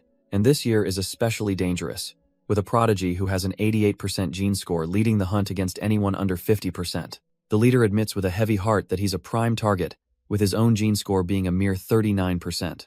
The young woman with them, Xiao Tao, is barely any better off at 41%, her face filled with dread. Even the confident Wu Yin just scraped by with 50%, a fact that now leaves him sweating. Desperate, the leader turns back to our hero, promising they absolutely won't be a burden to him. But our protagonist isn't thinking about burdens. Hearing stealing resources, a predatory smile forms as he eyes his new followers' perfect bait. He explains to Zhu his grand vision. Turn these followers into powerhouses who would gladly remove any obstacles for them. With that decided, he turns around and announces they'll team up, much to the group's utter shock. The leader immediately objects, shouting that their new big brother doesn't need to pity them like this. But our hero shoots that down, claiming it's not pity he's teaming up with them because they're loyal and very useful. The leader's resolve completely shatters, and he breaks down into a fountain of grateful tears. As they walk away, the hero warns them that since they're on his team now, their humble goals are about to change. He leans into Zhu, dropping a casual, sinister thought. If someone accidentally obtained everyone's resources, wouldn't that make them the sole owner? Wu Yin overhears, and the gears in his head start turning. Something about this grand plan doesn't feel right. Trying to play it cool, our hero brushes off their concerns, suggesting they all head to the dorms before their first class. But as they approach the building, Wu Yin finally asks the question on his mind. Just how many transcended genes does he actually have? Our hero just smirks, telling them the answer will be a fun little surprise for later. They enter the lecture hall, where their new teacher, Bo Liang, introduces himself with a grim welcome. He lays down the law. Awaken your powers this year, or you're out.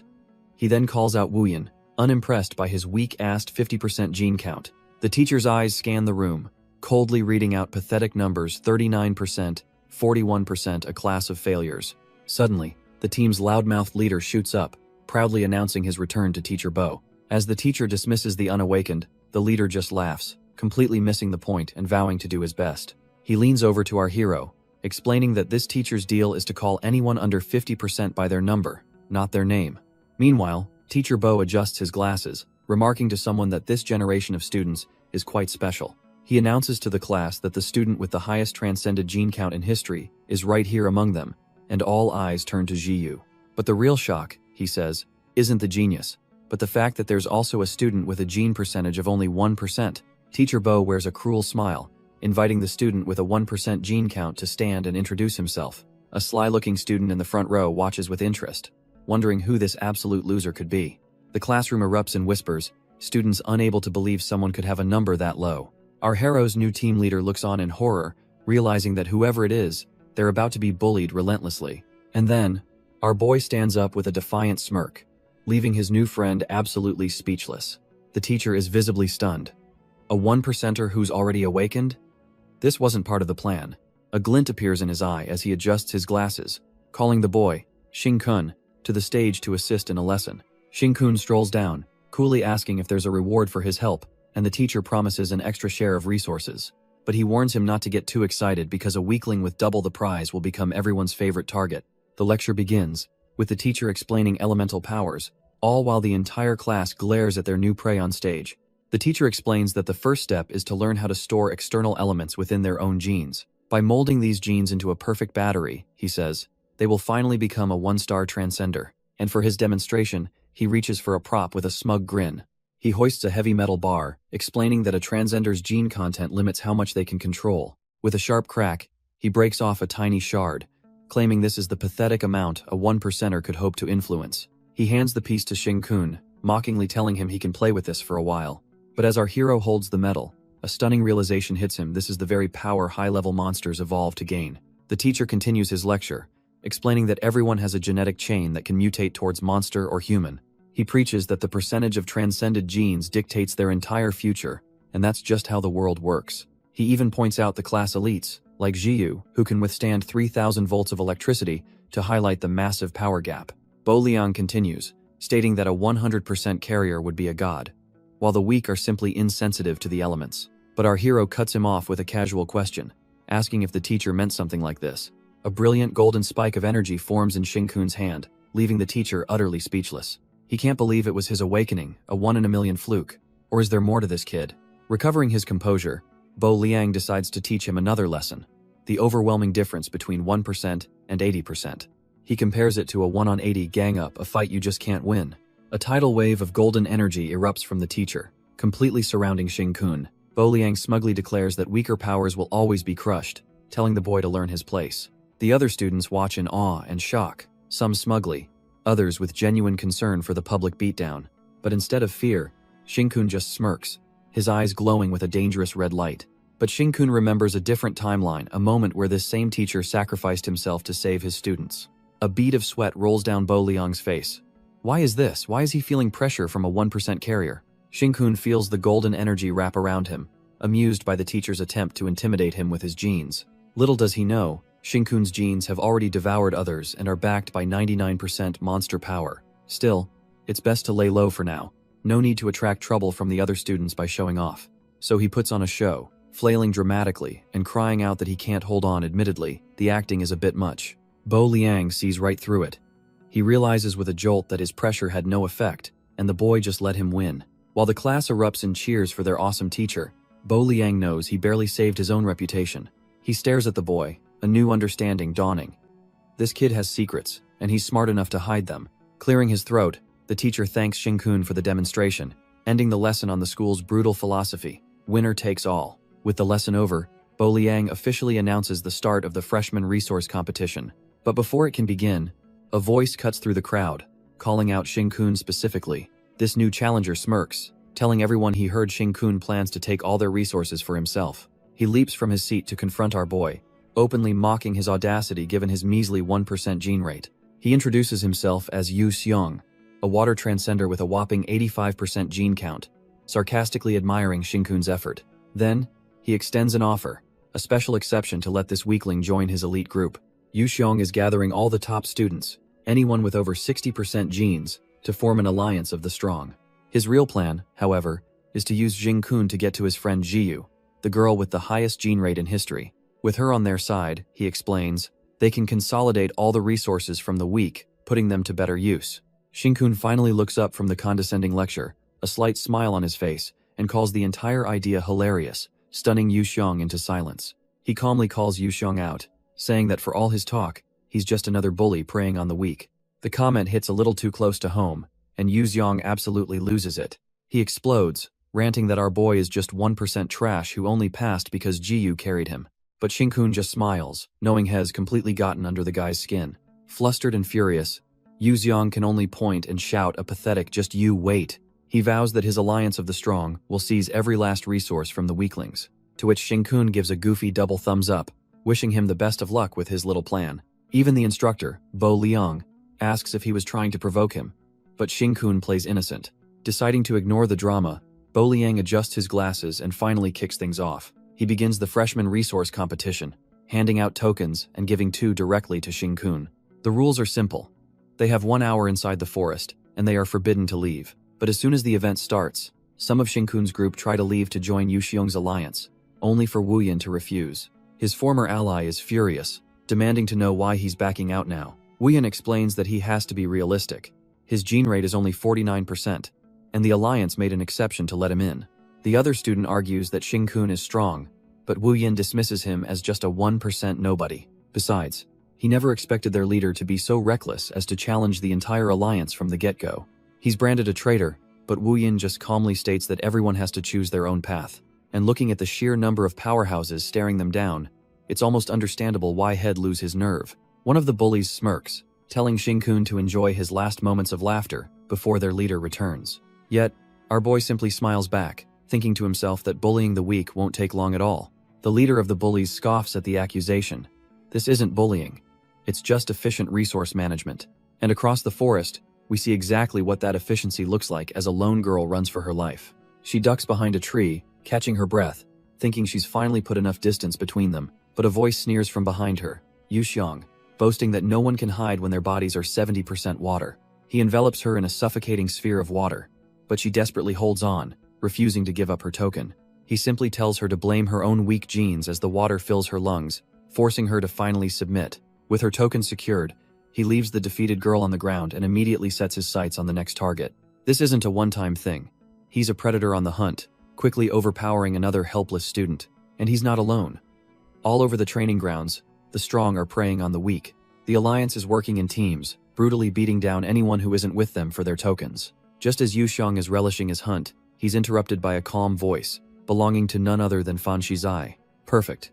He smirks, ready to test if the rumored rich kid who backdoored his way in has any right to join their alliance.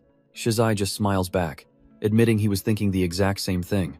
But as a massive hand of fire erupts behind him, he asks if Yu Xiong has the qualifications to be his underling. Yu Xiong is enraged, blasting back with his own water technique, furious at this pampered young master's audacity. The two elements collide, but something is terribly wrong for the water user.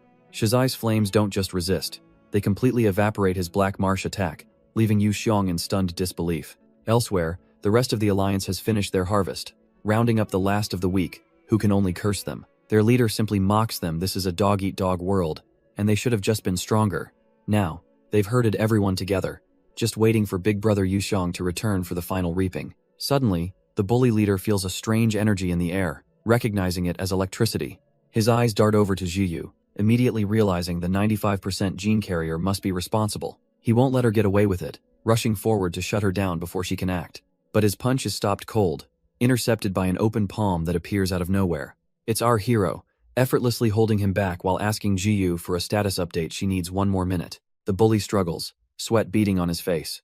He can't believe the strength of this supposed 1% weakling. Unseen by the participants, a senior researcher watches the massive energy surge from a nearby building. With a smug grin, he remarks that the institution's electricity bill is about to go way over budget.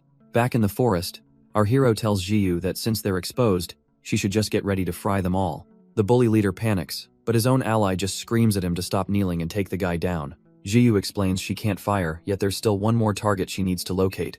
Panicked, the bully leader screams for his entire crew to swarm and attack this monster. His goons psych themselves up, ready to unleash their awakened abilities all at once.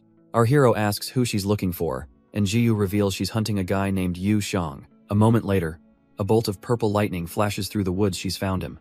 With the bullies now defeated and crying on the ground, our hero addresses their former victims. He gives the goons a chilling warning. Don't run, you've all been marked by Jiyu's electricity. With a flash of determination, she unleashes the technique she developed in the previous timeline. Targeted thunderstrike rains down, filling the forest with precise bolts of purple lightning. And elsewhere in this chaotic exam, The arrogant water user Yuxiong finds himself on his knees before a researcher. He grits his teeth, roaring that mere flames will never be enough to defeat him. His opponent, Shizai, just smirks, amused by the challenge. With a simple gesture, he summons a colossal hand of fire that completely engulfs the boy. Yuxiong is frozen in disbelief. The flaming palm has grabbed him, and he can't break free. Shizai clenches his fist, wondering how his opponent's water powers are holding up now. The fiery grip tightens, crushing any hope of resistance. He casually asks if the boy can even withstand this for a single minute. Defeated, Yuxiong can only curse the unfairness of it all, realizing the power gap is simply too wide to overcome. With his opponent completely crushed, Shizai casually announces that he's passed the test. Yuxiong can only grit his teeth in frustration. How could he have passed when he couldn't even fight back?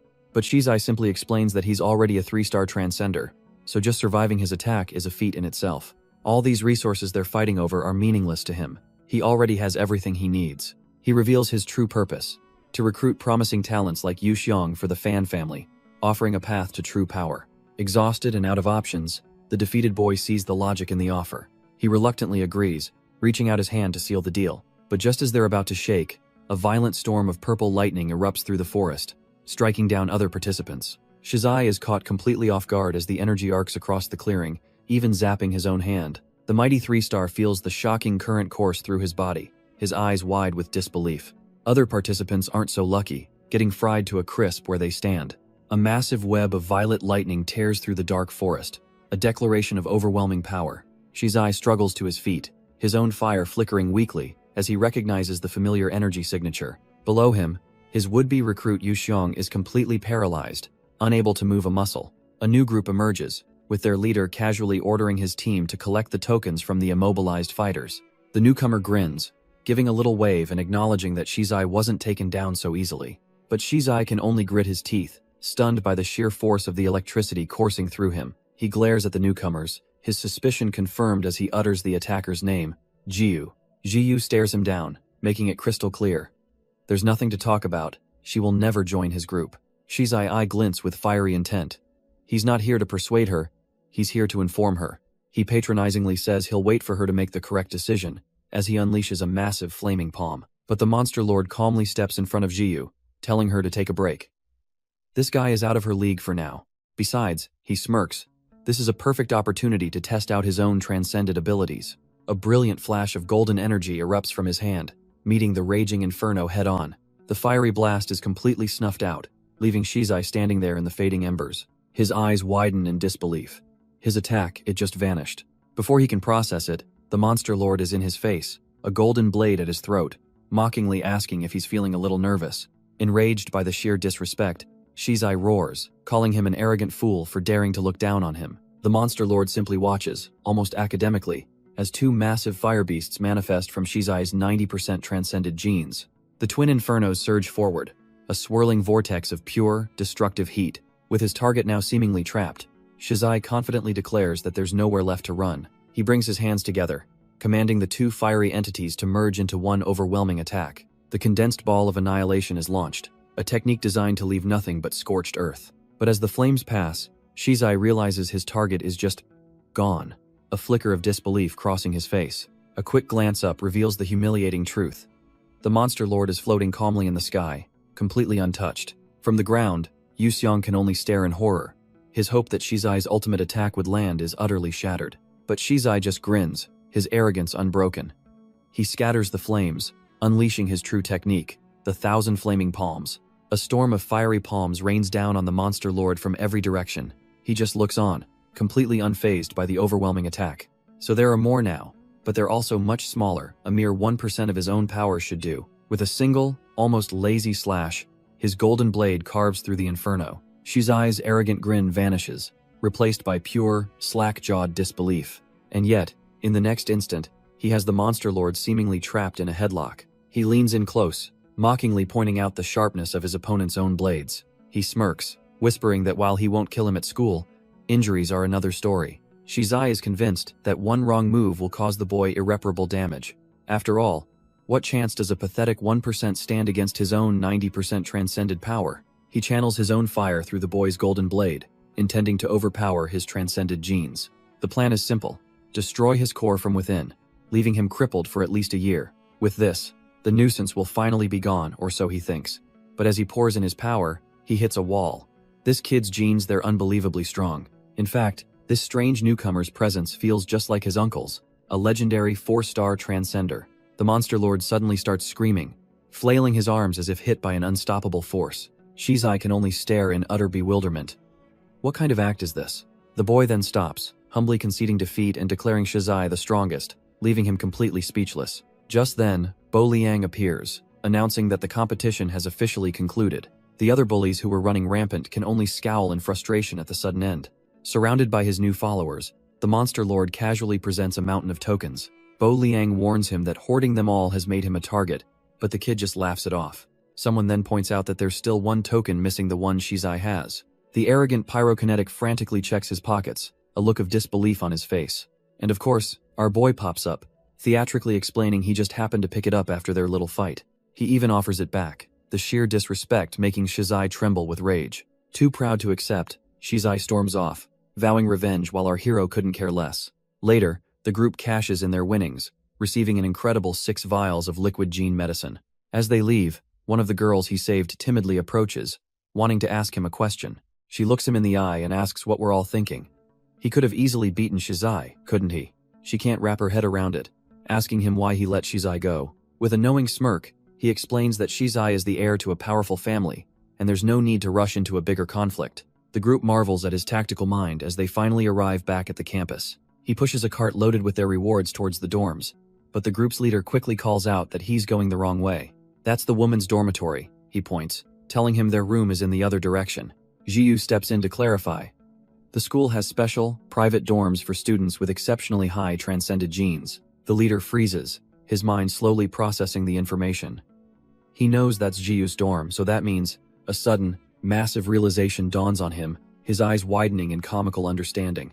He immediately starts waving them off, enthusiastically wishing his big bro and big sis a good night. Our hero sighs, muttering that he's already told them they're just childhood friends, but the two are already celebrating his new relationship. He mentions it'll take all night to absorb these resources, joking with Jiyu about old times.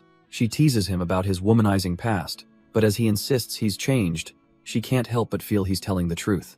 Once inside, he begins to explain the history of transcenders and how humanity learned to harness their power. They can't create powers, but they can extract a life essence from biological sources to replenish energy.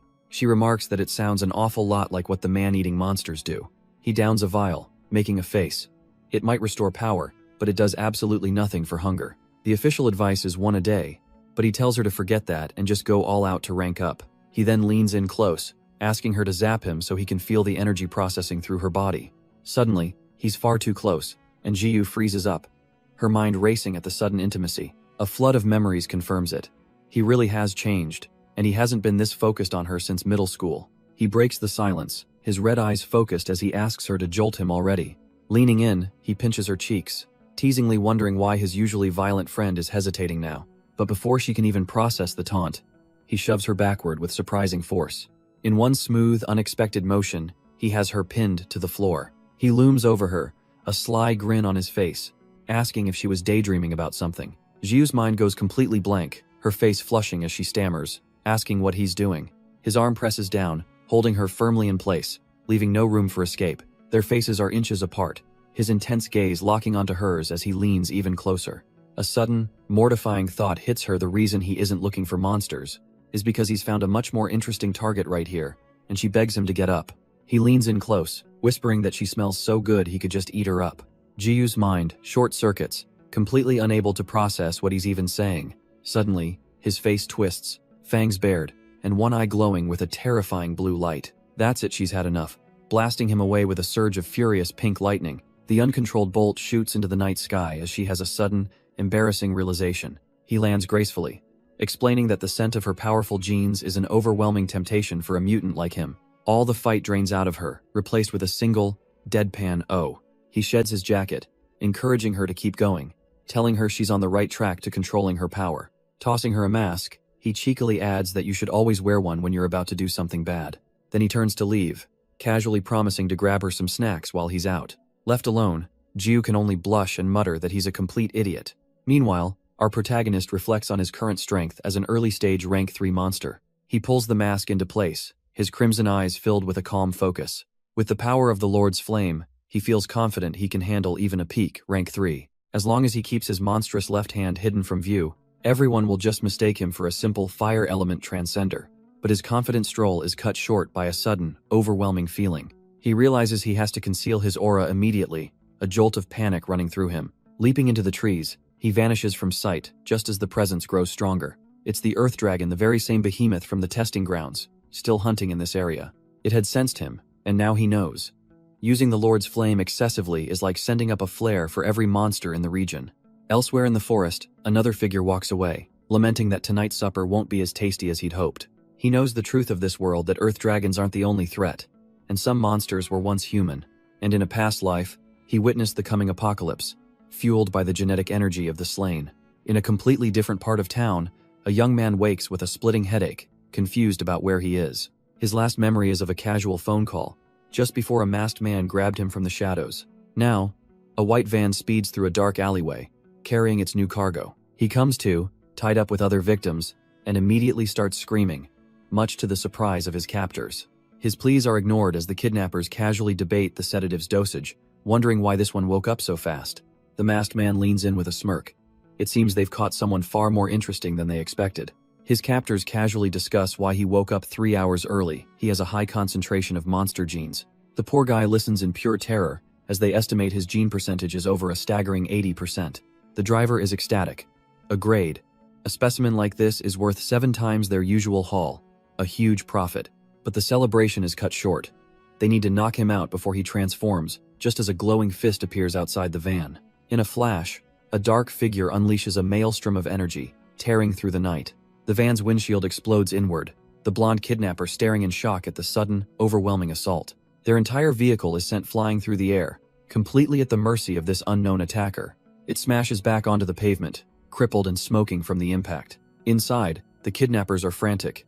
The engine's busted, and their assailant has vanished without a trace. The blonde man orders his partner to watch the cargo, vowing to hunt the attacker down only to spot a masked figure in the rearview mirror. His partner screams a warning, but it's far too late. The masked figure yanks the blonde kidnapper right out of the driver's seat, has tossed aside with contemptuous ease, crashing into the dark woods. Picking himself up, the kidnapper demands to know who this is, wondering if their intel was leaked. He doesn't wait for an answer, deciding this mysterious attacker simply cannot be left alive. But inside the van, the other accomplice has a new problem. The captives are waking up. One of them, a panicked man, begs to be let go, swearing his monster genes are stable. He tearfully explains his wife already left him, but his son is still waiting for him at home. The kidnapper's response is pure evil. Don't worry, your son is on our list too. He forces a strange potion down the man's throat, telling him to go back to sleep. The driver, seeing his partner in trouble, snaps he doesn't care about the dosage anymore. Outside, a storm of crackling blue energy erupts through the trees. The kidnapper unleashes his full power, boasting that he's a 3-star transcendent. But as his lightning surges forward, he sees something impossible: faint blue flames. He scoffs, thinking fire and electricity will just damage them both. A split second later, his confidence shatters as the feedback roasts his hands from the inside out. He stumbles back in agony, wondering how this guy is completely unharmed. Lying on the ground, he desperately tries to justify his actions, calling them an act of justice. But our hero isn't buying it, flatly stating that human trafficking has nothing to do with justice. With a boot to the face, he demands to know everything about this redemption association. He calmly spells out their entire twisted operation, leaving the kidnapper stunned at how much he knows. Pinned underfoot, the man still tries to justify his actions as a necessary evil, a service to society. But our hero's cold glare silences him instantly. He will only speak when he's told to. And so, the story spills out. The Redemption Association, a supposed safe haven turned into a slaughterhouse. They sold their own people to the Fan family, who used them for experiments and even fed them to monsters underground. Back in the present, he asks how many secret bases the Fan family has. The kidnapper weakly offers up one. A little more pressure from our hero's boot seems to jog his memory, and suddenly he recalls a second location. With his head about to pop, the kidnapper finally breaks, confessing to numerous monster factories all over the country. But our hero isn't interested in a national tour. He hones in on the ones near Qingchu City. Desperate, the man swears there's only one nearby and offers to lead the way, completely clueless about the underground monsters he just helped feed. He dismisses the man as a low-ranking grunt and commands him to lead the way to the monster factory. The kidnapper meekly agrees, but as our hero turns his back, a treacherous smile spreads across his face. Thinking he's got the perfect opening, he summons a crackling ball of electricity, ready to blow his captor's head clean off. But our hero simply turns, unimpressed, and tells him to scream loud enough for his friends in the car to hear. He catches the electric blast with his bare left hand, and the kidnapper's confidence completely shatters. How is this possible? A predatory grin spreads across our hero's face as he mockingly admits he trusts the other guy's escape plan more. The kidnapper's blood runs cold as a monstrous jaw rips through our hero's face. This isn't a man, it's a true monster. A terrified scream rips through the quiet forest, echoing towards a nearby van. Inside, the man in the red cross mask is busy subduing another captive, annoyed by how much trouble he's causing. He looks up just in time to see our hero approaching, a cold dread washing over him. Electric Eel was defeated that fast? This guy is no ordinary foe. Panicked, the man in the red cross mask abandons the van, deciding his own safety comes first. He leaves our hero to deal with the aftermath, as one of the rescued captives breathes a sigh of relief. But our hero delivers a chilling warning. As far as the world is concerned, they're all already dead. He tells the man to stay hidden, but the captive is frozen with despair his son is still back in the city. Meanwhile, the masked kidnapper rockets towards his destination, an island built on the ruins of Nansha City. This was once a thriving metropolis, but it became a casualty in the brutal war against monsters 20 years ago.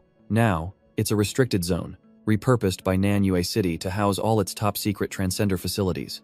Our hero arrives shortly after, a grim realization dawning on him. So this is the Fan family's monster factory. Inside the facility, the masked man walks into a chamber filled with countless monsters, chained and imprisoned. He calmly approaches a security camera, announcing his return and confirming he isn't an intruder. He complains to the camera about the factory's defenses, finding the monster noises terribly irritating. The voice on the other end assures him that their detection systems are foolproof. But the masked man is starting to get nervous, asking what happened to his partner, Electric Eel. Panic sets in. He realizes someone must have interfered, and his partner is likely dead. The operator on the other side suddenly senses danger, demanding to know if he was followed. But the kidnapper scoffs at the idea, boasting that as a 3-star wind transcender, no one could possibly keep up. Back in the control room, an operator spots a flicker on the monitor, but his partner dismisses it as impossible. Meanwhile, our hero walks casually among the chained monsters, completely undetected. He notes the convenient blind spots in the surveillance network, a fatal flaw in their design. With a confident smirk, he decides there's no need to find a door hell, just make one himself. Deep inside the facility, in a sterile quarantine room, researchers are getting impatient. They're running out of supplies, and their latest human specimen is waiting on the table. Suddenly, the man convulses, letting out a blood-curdling scream of pure agony. The lead researcher scoffs, annoyed that his subordinate didn't remove the man's vocal cords first. He coldly explains that if they extract the genes directly, the host turns to smoke. To preserve the samples, they must be removed while the body, the container, is still alive. But through the torment, the victim begins to plead, telling them he doesn't care what they do to him. All he asks is that they spare his wife, whose monster gene count is still incredibly low. He begs and he pleads, tears streaming down his face, but the researcher is completely unmoved. Ignoring the desperate cries, he simply forces the man's mouth open to continue his work. With his last bit of strength, he glances up at a wall of containment pods. His eyes lock onto one, in particular his wife, her face twisted in an unconscious grimace. The sight shatters his composure, and a raw, guttural scream tears from his throat. He roars curses at them, promising a miserable death and no peace in the afterlife for these monsters. The lead researcher simply lectures his subordinate, explaining that such emotional outbursts increase the chance of failure and obstruct human progress. As he continues his work, the victim's world suddenly fades to black. But it's not just him. The entire lab plunges into darkness, shocking the researchers. Panic erupts over the comms. The backup power isn't working, the wires have been cut, and they've been ambushed. The lead researcher turns, demanding to know what's happening, only to find the masked kidnapper standing in the doorway. The kidnapper furiously blames the researcher, revealing that he was tracked, and the people who ambushed them just cut the power. The lead researcher shrieks in panic, ordering a level 1 security alert. He scrambles for his phone, knowing he has to warn the higher-ups that the monster factory has been infiltrated. But just as he's about to dial, a flash of energy obliterates his phone right in his hand. The masked kidnapper stares in disbelief, realizing with dawning horror that this intruder must have followed him here. The researcher, trying to keep his composure, orders his security guards to find the intruder immediately. They barely take 2 steps into the hallway before screams erupt, and their bodies are violently dragged into the darkness. A cold voice echoes from the doorway, remarking how their very souls smell like filth. And there he is, our boy in the star-emblazoned hood, utterly disgusted by this late-night snack he's stumbled upon. The researcher scoffs, regaining his arrogance, and asks if he's here for these monster gene carriers, mocking his ignorance. He then sneers that since the intruder has barged in, he might as well stay and become their next test subject. The researcher boasts that the fallen guards were just grunts. The real security has arrived. From the shadows, two enforcers wreathed in flames lunge forward, cackling about their new victim. They're joined by the man in the Red Cross mask, who declares he's here to avenge his fallen comrade. The lead researcher watches, wondering who this arrogant intruder could possibly be to attack his lab alone. But his confidence swells as he takes stock of his fighters. 2 3-star mid-stage brawlers and 1 early-stage wind user. He smirks, convinced that no matter the intruder's rank, his transcended gene chain will soon be his.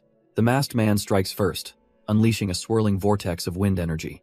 At the same time, his fiery companions summon blazing staffs of pure flame. But as their attacks meet resistance, the fire user is stunned to see a wave of brilliant blue flames. His smug confidence vanishes as his own flaming staff begins to dissolve, completely outmatched.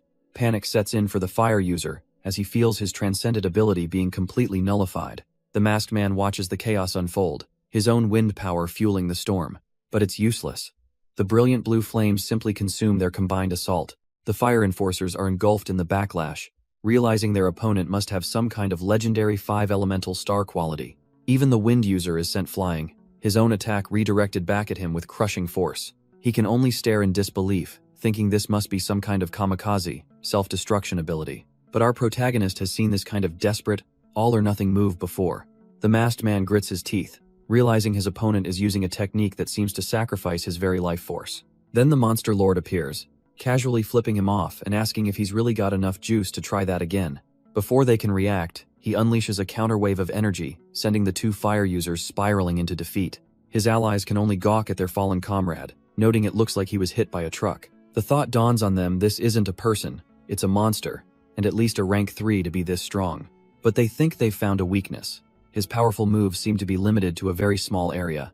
A new plan forms. Keep their distance, don't let him get close, and they can win this. With renewed confidence, they unleash a dual assault, summoning massive pillars of fire. But from his observation room, the lead researcher knows they've completely misjudged the situation. He internally scoffs at their ignorance. Not all 3-star transcenders can even use the power of an elemental star chart, and as a longtime researcher of fire abilities, he knows exactly what he's seeing.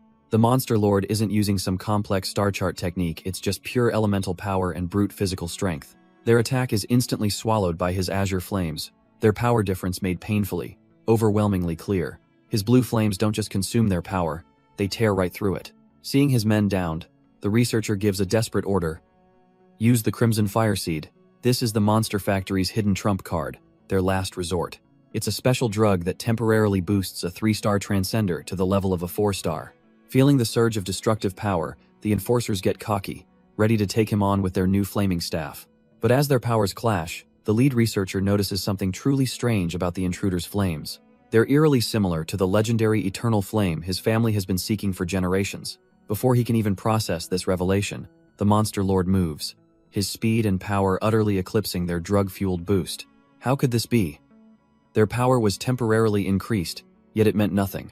The enforcers are annihilated in an instant, and the feedback surge blows out the researcher's monitor. Picking himself up, the lead researcher has a sudden, chilling epiphany. He realizes the intruder's transcended gene count must be astronomically high, over 90%. His flames even possess the legendary devouring property.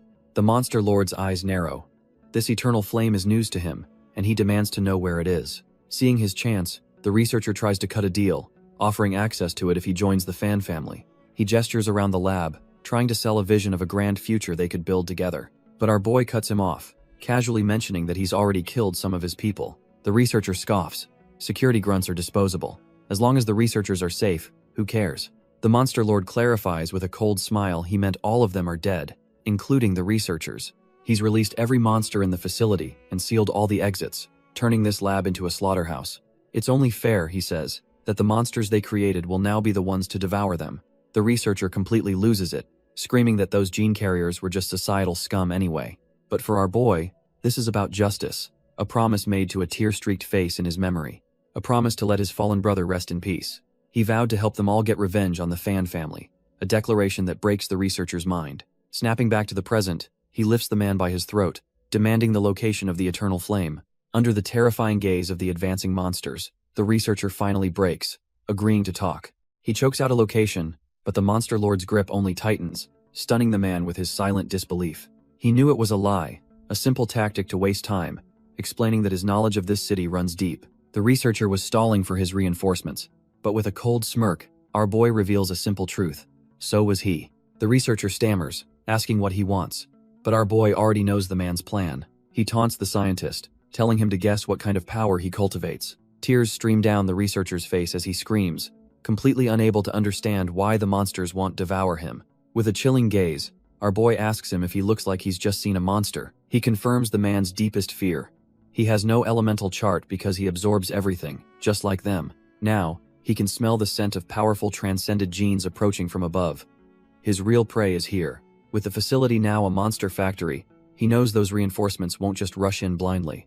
The narrow exit is a perfect choke point, forcing his targets to come right to him. So with his trap set, he's finally free to wander around and see what he can use. And he hits the jackpot. A fridge full of pure life essence, confirming the Fan family was the right target all along. He muses that this stash of life essence will be more than enough for Jiyu, which is why he's taking it all for himself. And while he's at it, he might as well grab the 3 rare crimson fire seeds they had locked away. With his pockets full, he turns to the horde of monsters he created, asking if they enjoyed their meal. With a serene, almost gentle smile, he tells his companions it's time to send them on their way. His true nature flashes through as he commands them all to enter his stomach. His task complete, and feeling fully satisfied, he grabs his spoils and prepares to head home. But then, he catches a scent on the wind, his eyes narrowing. He's here. Looking down from above, a new challenger appears, mockingly praising the beautiful carnage. With a twisted grin, he promises to reward the one responsible by forcing him to kneel. But our boy isn't impressed, as golden energy erupts around him. He hasn't had his fun yet, and this guy will do just fine. And our boy recognizes this psycho from the news, a 4-star transcender. The arrogant fighter introduces himself, an earth elemental who awakened a gravity ability. He smirks, impressed that his reputation precedes him, and mocks the Fan family for hiring such a notorious killer. With a flick of his wrist, jagged rocks erupt from the ground, pinning our hero in place as he promises a nightmare. A massive boulder forms overhead as he vows to spend the next few hours crushing his opponent's body. He sneers, promising to make him beg for mercy just like the women he'd murdered. With a stomp, he sends a wave of crushing earth spikes directly at his trapped target. The villain leans in, demanding screams he can't hear through the rock, but then he sees it. A faint blue light seeps through the cracks, followed by an eruption of ethereal blue flames. His shocked blue flames are blocking his earth blades? He grins, thinking he's found a strong 3-star, and that this might actually be fun. The arrogant fighter digs in, activating his heavy earth star chart to unleash a wave of crushing gravity. But our hero is just calmly assessing the situation. A 4-star's power is impressive and perfect to use as a decoy. He leans in and mocks the killer, suggesting he save his energy for running away later. This only excites the sadist, who thrives on his victim's defiance before he inevitably breaks them. He roars that the longer this takes, the better, and winds up for another devastating attack. But as he lunges forward, he suddenly freezes, sensing something deeply, fundamentally wrong. An immense, terrifying pressure erupts from behind him, the unmistakable aura of a rank 3 monster. He whirls around to see his opponent's left hand twisting into a monstrous, energy-wreathed claw. How did he get there? In a blind panic, he summons his ultimate technique, the 3rd level of heavy earth for absolute defense. But that monstrous hand smashes right through his barrier, as if it were nothing more than a sheet of paper. But it's not the hand itself he needs to worry about. From its palm, a parasitic, fang-filled creature bursts forth and launches itself like a living projectile. It latches onto the fighter's back, a tiny, insignificant wound. He scoffs, asking if that little scratch was a serious attack. Under his immense gravitational pressure, he's certain there is no escape. But our boy just calmly stands there, asking why he suddenly looks so bored. He explains he was just trying his best to hide his monster aura. Suddenly, the entire street begins to violently shake and tremble. The fighter looks on in horror as the very ground cracks apart from a power deep below, and he reveals his little secret with a grin. His tendrils have already marked the fighter, covering him in a scent only a monster would recognize. The arrogant fighter feels it instantly, a terrifying presence surging up from below. He desperately tries to reinforce the ground, calling on his 3rd-level earth fortification. But his defense is utterly worthless, as a colossal earth dragon erupts from the concrete, shattering everything. He's thrown back, his mind reeling in disbelief. Why is a monster of this caliber doing here? It's then he notices the dragon's piercing blue eyes are locked directly onto him, ignoring everything else. A cold sweat breaks out across his face as the horrifying truth begins to dawn. This thing isn't just rampaging, it's hunting him. He finally connects the dots that Brat didn't just hold him back. He marked him as prey for this beast. As the dragon lunges, our boy gives a casual little wave, a cheerful bye-bye to the man he just fed to a monster. With his trap sprung, our boy slips away with his prize. A job well done. He watches from a distance, satisfied that everything now depends on the cleanup crew. He smirks, his grand plan finally in motion. He's revealed this apocalyptic threat to the exterminators a year early. And right on schedule, an elite squad appears, led by the impossibly confident 4-star transcender, Shang Guangque. Her team gets a lock on their target. The Earth Dragon is just 500 meters out and closing fast. She scoffs at their unease, telling them their team alone is more than enough to achieve this great honor. With a sharp order, she commands them to prepare the binding formation immediately. The team's tracker's eyes go wide, calling out coordinates as the beast barrels towards them at impossible speeds. On their screens, the dragon's signature zips across the map, closing hundreds of meters in mere seconds. The women of the squad channel their power, beginning the incantation for their flowstone formation. Shang Guangque seethes, remembering how the beast escaped last time. This time, she vows, she will cut it down. But her tracker suddenly cries out a warning. There's someone standing directly in the dragon's path. He runs a quick sonic scan to identify the figure, and his face pales in shock. It's a notorious death row inmate, a murderer. Shang Guangque scoffs. If he's with the monster, she'll just kill them both. With a roar, she unleashes her ultimate technique, the water dragon. A massive torrent of pure energy surges forward, aimed squarely at the beast and the fool in front of it. The arrogant fighter, beaten and desperate, sees the attack and for a fleeting moment, thinks he's being rescued. That hope instantly turns to sheer terror as he realizes they aren't saving him at all. Panicked, he throws up layers of earth barriers, screaming about his absolute defense. But her attack was never for him. The water dragon slams full force into the colossal earth dragon. The sheer shockwave of the blast sends the arrogant fighter tumbling away. Her water dragon tears into the colossal beast, which lets out a furious roar. But Shang Guangque presses her attack, leaping onto the monster's back to get in close. With a battle cry, she brings down her blade, wreathed in torrents of energy. The arrogant fighter watches on, a smug grin spreading across his face. He thinks he's been saved. He immediately turns to flee, feeling lucky that he could dump this problem on someone else. His mind is already on damage control, worried about failing his mission. But something stops him dead in his tracks. A strange rumble from behind. An armored tail erupts from the asphalt just feet away from him. Shang Guangque's eyes widen in horror. Another earth dragon has just appeared. Her mind reels at the sight. 2 of them? She wonders just how many more are lurking underground. The sheer scale is unbelievable. She knows no one has ever seen the end of an earth dragon's tail. Wasting no time, she orders her team to contain the beast, determined not to let it escape. With a defiant cry, she launches herself straight towards the new dragon's gaping mouth. Her team leader shouts a frantic warning. Don't go near its teeth. They're impossibly strong. But a determined glint appears in Shang Guangque's eyes. It'll have to bite her first. She unleashes her ultimate technique, Shinganized, slash a colossal wave of blue energy that stuns her allies. The attack tears straight through the monster's head as she declares she's reversed its life force. Satisfied, she watches her attack carve down its body, eager to see the creature's true form revealed. But as the energy trail stretches on for hundreds of meters, her confidence instantly evaporates into disbelief. Her team celebrates their first dragon kill, but Shang Guangque knows the truth. Her power isn't enough to go further. A cold dread settles in as she wonders, did she really kill it? And what kind of monster was that, really? Elsewhere, at the Fan family's secret research base, a senior official demands a report on the Monster Factory disaster. The news is grim. The facility is a total loss. Every researcher is dead, and their assassin was likely eaten. Worse, their illegal lab has been exposed, and the extermination department is furious, discussing their punishment. The old man scoffs, dismissing it as a mere slap on the wrist before asking the only question that matters. Who's behind this? His aide brings up the final message sent by the factory director just before his death. The culprit wielded blue flames, a devouring power with a fire gene that rivals the legendary eternal flame itself.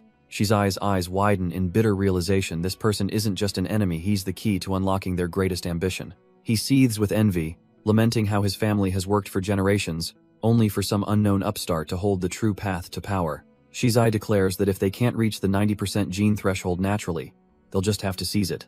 All they need are the genes from this blue flame user to finally open the everlasting blossom and forge their own dynasty. The senior official knows their first priority is finding this mysterious blue flame user, but his aide wonders how. He scoffs the target is just one man. Why get their own hands dirty when they can let the exterminators do the work? The old man lays out his plan. They will report that the blue flame criminal destroyed their lab and might even be behind the Earth Dragon incident. His aide immediately understands the scheme and rushes off to deliver the falsified report. Elsewhere, Shizai stands before the giant, pulsating green pod, whispering a promise that he will one day open it and retrieve the legendary eternal flames locked within. The true scale of their project is revealed: a monstrous plant suspended in a vast chamber, its roots plunging into the darkness below. And 5,000 meters down, those roots are feeding on something horrifying, a nest of colossal, slumbering dragons. Deep within the gullet of one of these ancient, slumbering beasts, the arrogant fighter from before suddenly materializes, screaming in raw panic. His mind races, trying to process the wet, sticky, and bloody cavern he's trapped in. And then, the horrifying truth dawns as a colossal red eye opens in the oppressive darkness. But as the ancient creature gazes upon him, it seems almost disappointed. This isn't the meal it was waiting for. The fighter can only stare back, utterly bewildered by the monster's complete lack of interest. That's when a new presence emerges, a familiar aura of brilliant blue flames that the dragon instantly craves. Its massive eye widens, finally locking onto the true prize it's been searching for.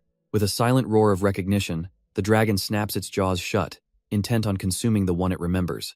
And somewhere far away, the masterminds behind this horrifying trap are already thinking ahead, confident their hidden resources are secure. He slips back into the apartment, trying to be inconspicuous after that chaotic escape. Walking in, he casually greets Jiyu, offering her a box of high-quality life essence he snagged from the institution. But his mind is racing. He knows the owner of that tale, the Earth Dragon, now has a piece of him. As she heads to her room, he contemplates the grim possibilities this new connection creates. The dragon's rampage could lead the exterminators right to their research base for the Eternal Flames, a facility where a desperate plan is unfolding, a belief that it's better for the apocalypse to manifest sooner rather than later. And right on cue, their giant bioweapon, the Everlasting Blossom, begins to crack open. The green husk peels back, unfurling like a monstrous flower with blood-red petals. A young researcher cries out in alarm, watching the legendary blossom begin to bloom before its time. But the senior scientists can only stare in disbelief as a familiar, brilliant blue energy erupts from the depths below. As the energy consumes him, the lead researcher desperately orders someone to get Director Fan back. The other scientists are helpless, caught in the same violent surge, their breakthrough becoming their tomb. At the same time, the entire city plunges into darkness, and an alert blares as a new player makes his move. Meet the Fan family's private death squad, a team of criminals who mock their leader's new invincible body. Their captain, a man with discolored, scarred hands, knows they owe their power to the very family running this facility. They are a team of supposed dead convicts, boasting 3 4-star transcendence and 7 at the peak of 3-star. With intruders detected, they've been given a new mission: leave no survivors. The captain begins delegating, assigning his female subordinate to run defense and block incoming attacks. His blonde, knife-wielding maniac is assigned to offense, eager to slice and dice their armed forces. And Team C, a squad of glowing silhouettes, is tasked with locking down the area, ensuring no one gets out alive. The captain gives a final order to his subordinate: Ah Chu, conceal yourself and scavenge what you can. The rest of the death squad storms the hallway, their leader reminding them that any intruder will be a serious threat. With a crackle of yellow energy, he ignites his adrenaline, his scarred hand ready for a slaughter.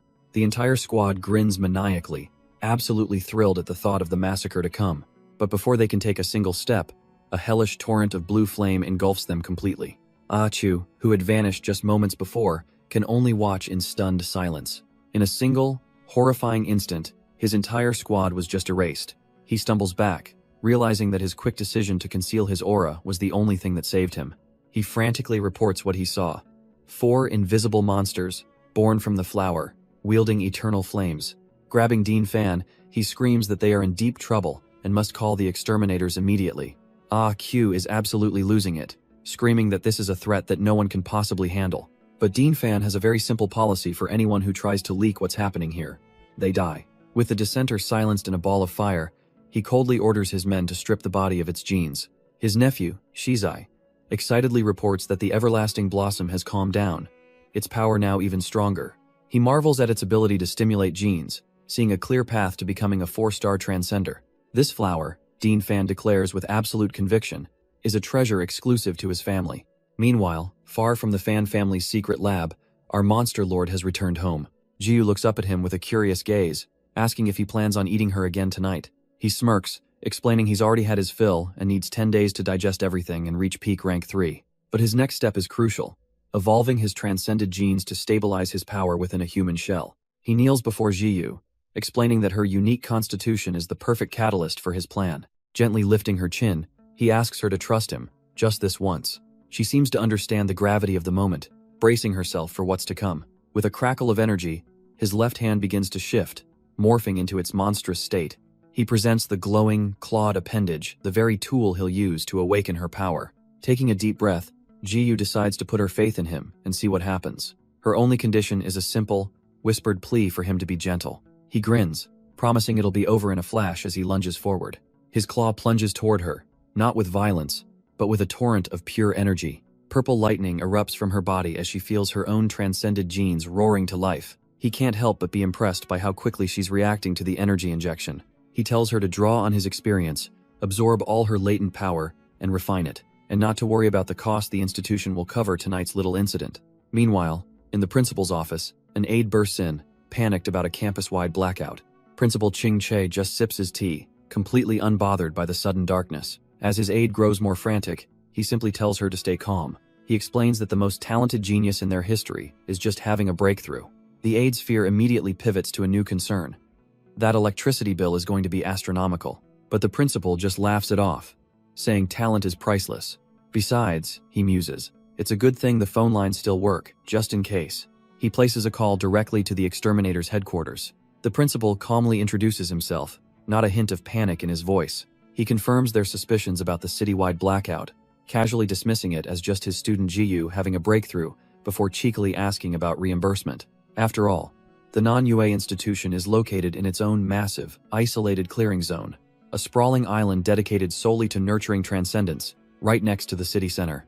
And at this moment, an entire city's worth of power is being siphoned directly into Jiyu. The operator on the other end is stunned. For a newly awakened transcendent, her ability to contain this much energy is beyond belief. But Ching Che simply explains that the purer a person's transcended genes, the more energy they can naturally store. This is the very secret of ascension, a seemingly unattainable path that organizations worldwide are desperate to understand. Yet, after all that grand explanation, the principal's most pressing concern is a simple one. Just how much will this little 3-hour power surge cost him? The operator on the other end delivers the final, staggering bill over 56 million, and Ching Che nearly chokes on his tea. She voices her concerns, wondering if Jiyu hit a bottleneck, but the principal scoffs, fully confident in his student's success. As if on cue, his aide announces that Jiyu herself is waiting right outside his office. Trying to hide his sudden anxiety, the principal calmly tells his aide to let her in. Jiyu and the Monster Lord enter, and after a quick apology for the cost, Ching Che asks the million-dollar question, is she a 1-star now? Her answer is a simple, almost disappointingly casual, nope. The principal's heart sinks into his boots, face-palming as he assumes total failure and offers a pathetic consolation prize. But Jiyu clarifies his misunderstanding. She's not a 1-star because she's already a 2-star transcendent. Ching Che is utterly floored, standing up in disbelief. By his calculations, that leap should have taken weeks, not hours. Needing to see this impossible feat with his own eyes, he prepares to personally verify her power. And just like that, the principal's office is suddenly swarmed by shadowy, root-like tendrils. Jiyu is stunned. They gave off no aura, no sense of threat, yet she can feel their immense power. Ah, so Ching Che sees it now. Her transcended genes are blazing, accelerating her refinement. He explains that this level of activity is usually only triggered by 2 things: fighting monsters or intense emotions. With a playful wave, Jiyu cheekily declares that her emotions are just extremely intense at the moment. The principal gives her a deadpan stare, clearly not buying her cutesy little act for a second. Seeing his chance, the Monster Lord steps in, patting her head and changing the subject with a grin. He announces their true goal: to get their hands on a cultivation method to reach 3-star. Ching Che dismisses their haste, assuring them Jiyu is covered.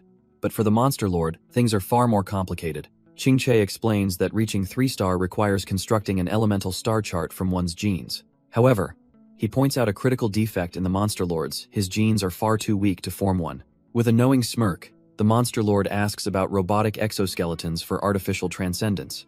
The principal's eyes narrow. How could this boy possibly know about that old, failed technology? The Monster Lord continues, confirming reports on the tech existed but were quickly scrubbed from public view. He reveals the project was scrapped because it only worked on the weakest transcendents and was wildly inefficient, requiring a massive amount of life essence fluid, which he declares is perfect for him. Ching Che is appalled, telling him not to make stealing from his classmates sound so elegant. But the principal shuts the idea down cold, stating the device is incredibly expensive and simply not an option. And just as they're about to walk away, feigning disappointment, the principal cracks, yelling for them to get back here. Ching-che relents, but with a heavy condition, offering the Monster Lord a single chance. If his team can make it through the upcoming Supernova selections, he'll get the enhancement armor. With a flurry of thanks, they accept the challenge, but the principal adds one last thing. Registration closes in 3 days. As they leave, his aide questions the decision, stating it's impossible for them to achieve Supernova status. She explains they're just first years, and worse, 2 of his teammates haven't even awakened their powers yet. But the principal calmly sips his tea, a sly look on his face, suggesting it's not so clear-cut.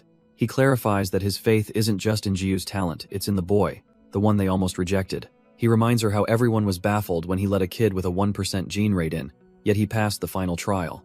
The principal admits the boy's transcended genes are basically non-existent, but his high school data showed anomalies. His aide is confused, questioning why he's looking into transcender fitness when his specialty is monster genes.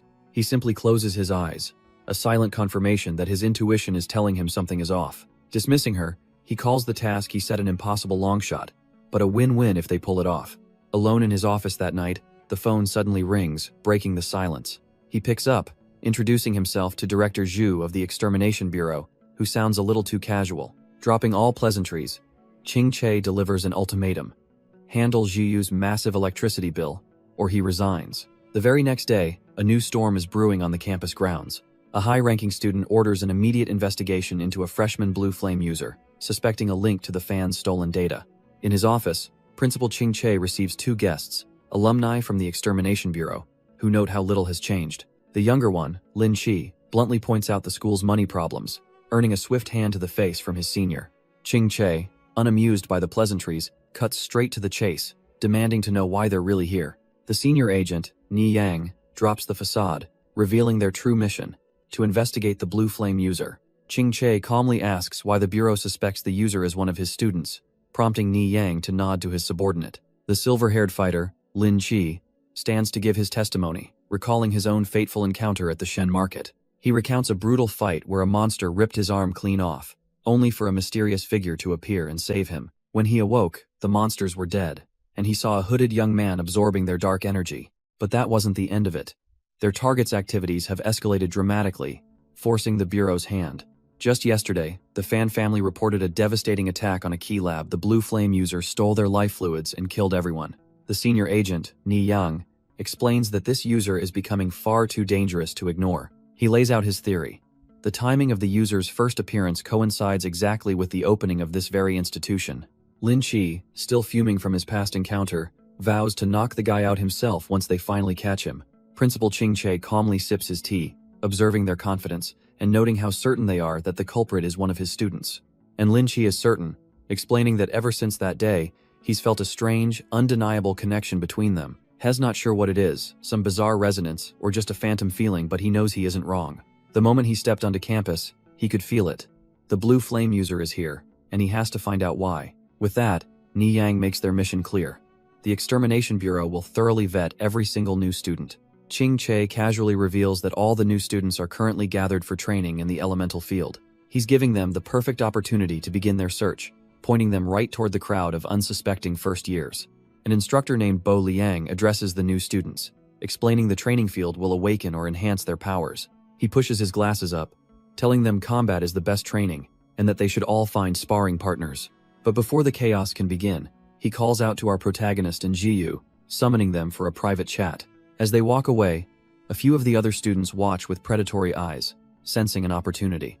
The blonde-haired bully smirks, turning his attention to the non-awakened rabble now that their leader is gone.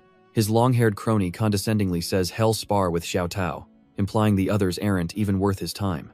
The whole gang surrounds the remaining friends, mocking them for thinking their leader could protect them forever. Meanwhile, Bo Liang reveals the dean has assigned him as their group's mentor for the upcoming Supernova selection. He bluntly informs them that they don't even meet the minimum requirement, a 3-star ranked leader. That standard, he explains, was set years ago when a legendary first-year named Shang Guangque defeated a 3-star examiner. Bo Liang suggests they could just join a second-year team, but our hero shuts him down, insisting his current team is fine. The mentor scoffs, mocking his choice to lead a team of 3 burdens, 2 non-awakeners, and a near-dud. But as he speaks, a strange sensation jolts our protagonist, a sudden connection to the silver-haired fighter he crippled. He realizes it's a complete resonance between their identical, transcended genes. If he can sense him, the fighter can sense him back. Panicking internally, he decides to wrap his unique signature in his monster genes, cloaking himself from detection. Back in reality, Bo Liang continues his lecture, completely unaware, mentioning the Starry Sword star chart the principal gave him. He explains that without the proper armor, the technique is useless unless one can sense and imitate another's elements. Changing gears, he decides to make Ziyu the temporary captain and immediately challenges her to show him what she's got. A brilliant smile spreads across Jiyu's face as she asks if she can use her full power, warning that it might take a moment to charge up. Seeing her terrifyingly eager expression, Bo Liang quickly backpedals, telling her to aim for the sky first, not him. At that exact moment, one of the resident bullies decides to pick a fight, taunting Zhao Sheng's group about their leader. He barely gets the words out before a blinding flash of purple energy erupts directly in his face. He and his lackeys are frozen stiff, caught in the terrifyingly immense pressure of Ziyu's power. A colossal pillar of violet lightning crashes down from the sky, a spectacle of pure, untamed force. The once arrogant bullies are now practically bowing, fawning over Brother Sheng with newfound respect. The rest of the group can only stare, mouths agape, cheering on their awesome sister-in-law. Ziyu turns back to Bo Liang, asking with a sweet smile if her demonstration was acceptable enough for him. He numbly agrees, though his mind is racing. This girl isn't just a talent. She's a demoness, a future human nuclear plant. But their lesson is cut short by the arrival of a secretary, who needs to speak with Bo Liang urgently. Ziyu overhears her asking about the silver-haired fighter, her expression immediately shifting to one of deep concern. And just like that, our boy's senses tingle. The exterminators are here. Outside, all the participants are being herded into the main plaza, confused by the sudden commotion. The veteran agent in charge turns to his ace, a silver-haired prodigy named Lin Qi, and entrusts the hunt to him. Lin Qi notes that the target's resonance has vanished, but it doesn't matter. With a flash of his golden eyes, he declares he'll smoke him out, and metal begins to rip itself from the very architecture around them. The scene then flashes back 2 months, to the site of a ruined, desolate building. A younger Lin Qi had just arrived. Listening to a subordinate's report on the situation, the agent explains that their vice captain successfully cornered a monster inside, but Lin Qi's face pales with alarm. He immediately snaps an order for the vice captain to evacuate, leaving his subordinate utterly baffled. With a chilling urgency, Lin Qi commands him to radio the order. He knows this isn't a simple hunt, it's a death trap. But before his subordinate can radio for an evacuation, Lin Qi takes matters into his own hands. The agent can only watch in shock as a vortex of metal rips from the ground. He realizes Lin Qi is pulling the very rebar from the building's foundation, using almost no elemental power. This is the highest form of his art, the legendary myriad sword strike. The entire structure implodes, and from the dust emerges the furious vice captain. He roars, demanding to know who dared interfere while he was training his rookies on a stabilized monster. Standing before him, Lin Qi gives a crisp salute, introducing himself as the new recruit. The vice captain and his subordinate are completely stunned. This is the newcomer assigned to them? He demands to know why Lin Qi is wearing a captain's uniform, but the prodigy just coolly explains it's a normal coat radiating a powerful aura. With that chaotic first meeting over, the flashback ends, returning us to the present. The vice captain frantically warns Lin Qi not to mess around. Destroying this plaza would mean a debt of 20,000 years, but Lin Qi simply ignores him, his golden eyes flaring as he commands the metal to come forth. A massive torrent of golden, crystalline shards erupts, twisting and forming under his absolute control. The shards fill the entire plaza, hovering menacingly over the terrified participants below. They realize he's not attacking, but scanning, forcing his own elemental power into every single person. Our monster lord stands perfectly still as the energy washes over him, a forced scan to smoke out the target. He feels his transcended genes stir, but knows his monster genes can easily suppress the signal. It seems he's caught. As long as this shorty is around, using his other powers is off the table. He glances at Jiyu, quietly warning her to keep her distance and not to act rashly. Deep down, however, another part of him is confident, certain that everything is going to be just fine. Lin Qi's golden eyes finally lock onto his target, a cold declaration echoing in his mind. Found you, Blue Flame. The golden shards instantly change direction, whipping past the other terrified participants. They converge on our boy, who immediately starts his performance, screaming about why he's the one being targeted. With a flourish, Lin Qi lists off the criminal's past deeds and officially places him under arrest. The student's head saved earlier can only stare in disbelief, unable to process what's happening. Even the other participants are confused, recalling that the wanted criminal Blue Flame is supposed to be a fire user. Our hero continues his act, frantically claiming he's a metal attribute as the golden constructs press in.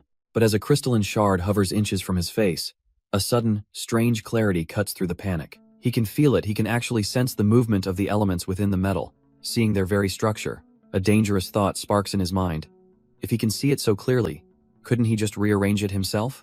Bo Liang mutters that imitating an element is nearly impossible unless you can perfectly sense and replicate it. With a slight tap of his foot, our boy casually asks if this is what he meant. He even scoffs at Lin Chi's dramatic chant, thinking what a ridiculous phrase that was. And just like that, he forges his own celestial starstrike sword, perfectly stable on the very first try. The researcher's mind reels he learned a complex technique from the myriad sword star chart just by seeing it once. The veteran agent is still stuck on the details, reminding Lin Chi that Blue Flame is a fire user, but this kid is using metal. Lin Chi just smirks, posing a simple question. Does using fire automatically make you a fire attribute? He explains that with enough skill, even a metal attribute user can easily create flames. By manipulating the metal elements to achieve extreme velocity, he can generate intense heat and friction. The result is a technique that mimics a fire attack, the devastating tremor of a burning star. His subordinate is completely floored, marveling at how Lin Chi's control has only grown stronger since graduation. The agent's mind races, could this new kid really be the infamous Blue Flame, hiding his true identity? As the brilliant technique unfolds, the subordinate can't help his fanboy moment, wishing he could learn such a move.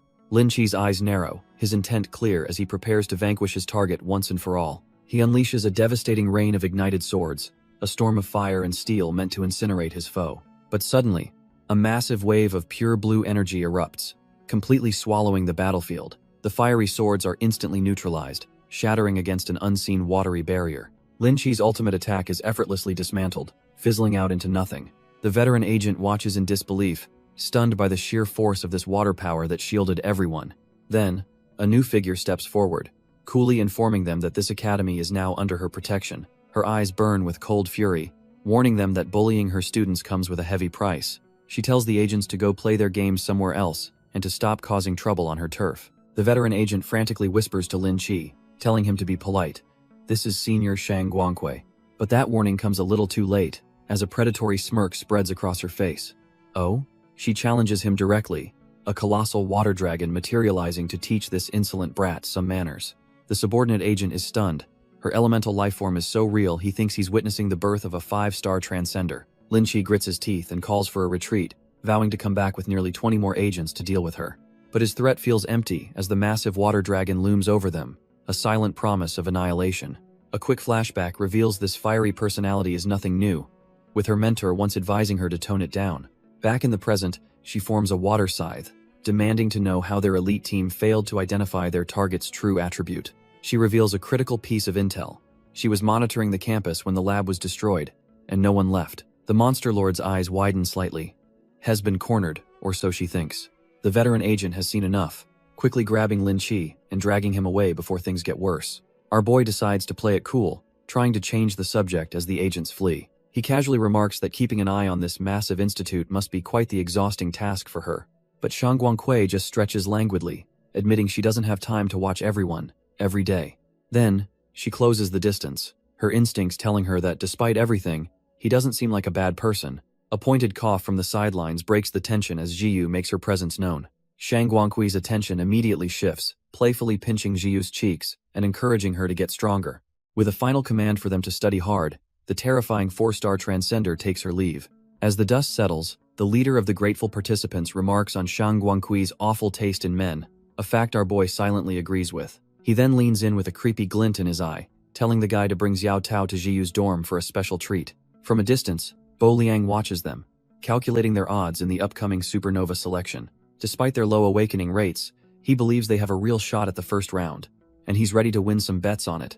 Meanwhile, in a briefing room, other team leaders brag about their own elite students, confident in their chances. When they hear a first-year team is joining, one of the more arrogant teachers scoffs first years don't even qualify.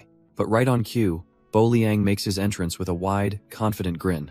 Adjusting his glasses, he coolly suggests they all make a little wager on the outcome. That night, however, a new problem arises in the dorms. Far from the eyes of any teachers, the leader of our boy's new faction is being poached, offered a staggering 1,000 vials of life essence to betray his team. The poacher leans in with a smug grin, reminding the leader how much his sister needs that life essence. But he claims there's an even bigger prize, something beyond his wildest dreams. His mysterious benefactor, a young master fan, has a guaranteed method for awakening.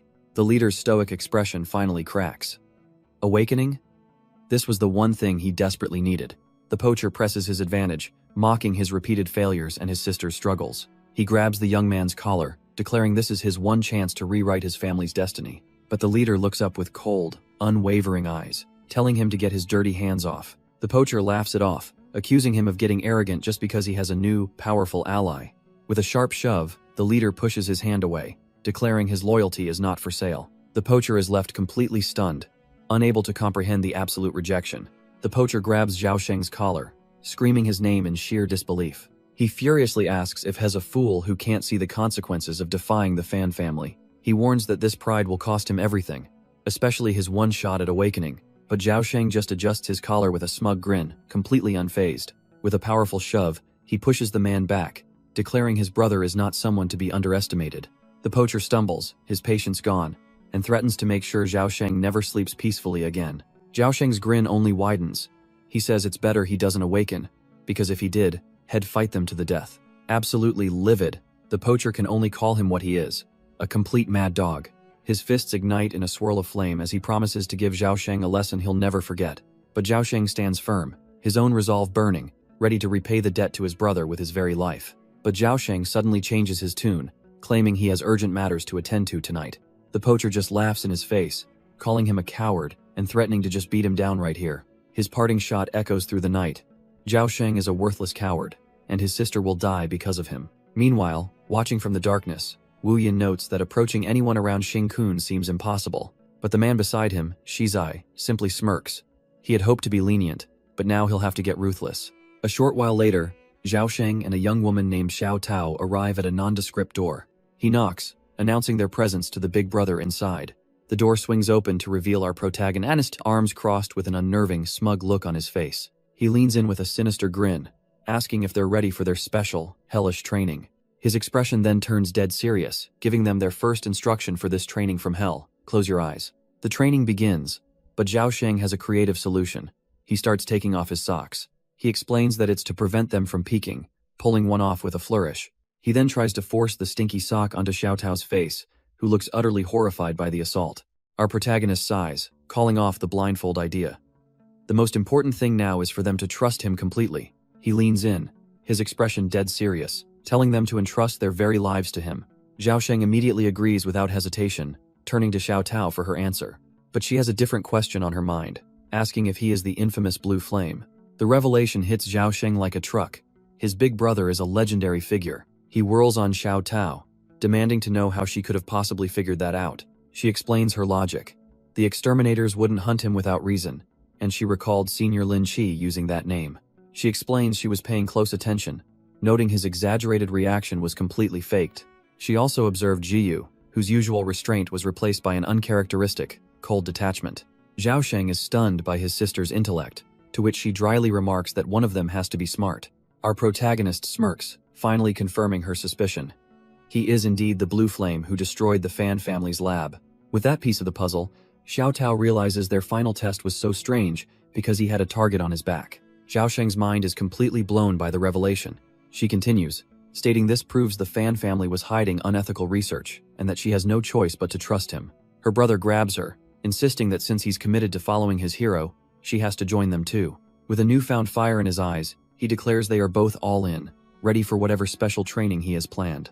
And so, their training begins with 2 huge bottles of a glowing blue liquid, with disembodied hands floating eerily inside. Without a second thought, Zhao Sheng chugs the entire bottle down to the last drop. Xiao Tao follows suit, her stomach feeling like it's about to burst, but their new leader just calmly tells them it'll be absorbed soon enough.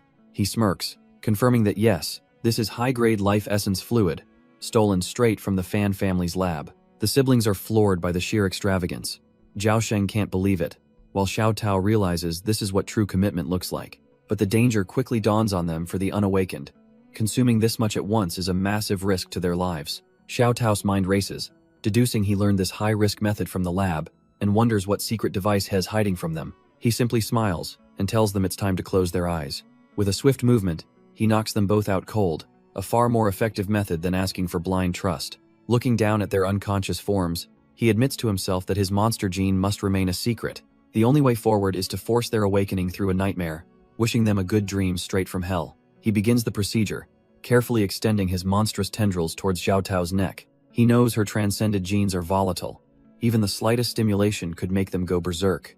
But for the others, with their weaker potential, he can be far more aggressive, weaving his own monster genes directly into their souls. He knows they're now experiencing a nightmare born from the deepest fears of their subconscious. And just like that, Xiao Tao finds herself in a terrifying dreamscape, collapsed in a field of red-soaked grass. She recognizes her childhood pajamas, the blood and the small teddy bear lying just a few feet away. A cold dread washes over her as she realizes it's that same horrible nightmare again. But this time is different. The bear's seams rip open, revealing a monstrous maw lined with jagged teeth.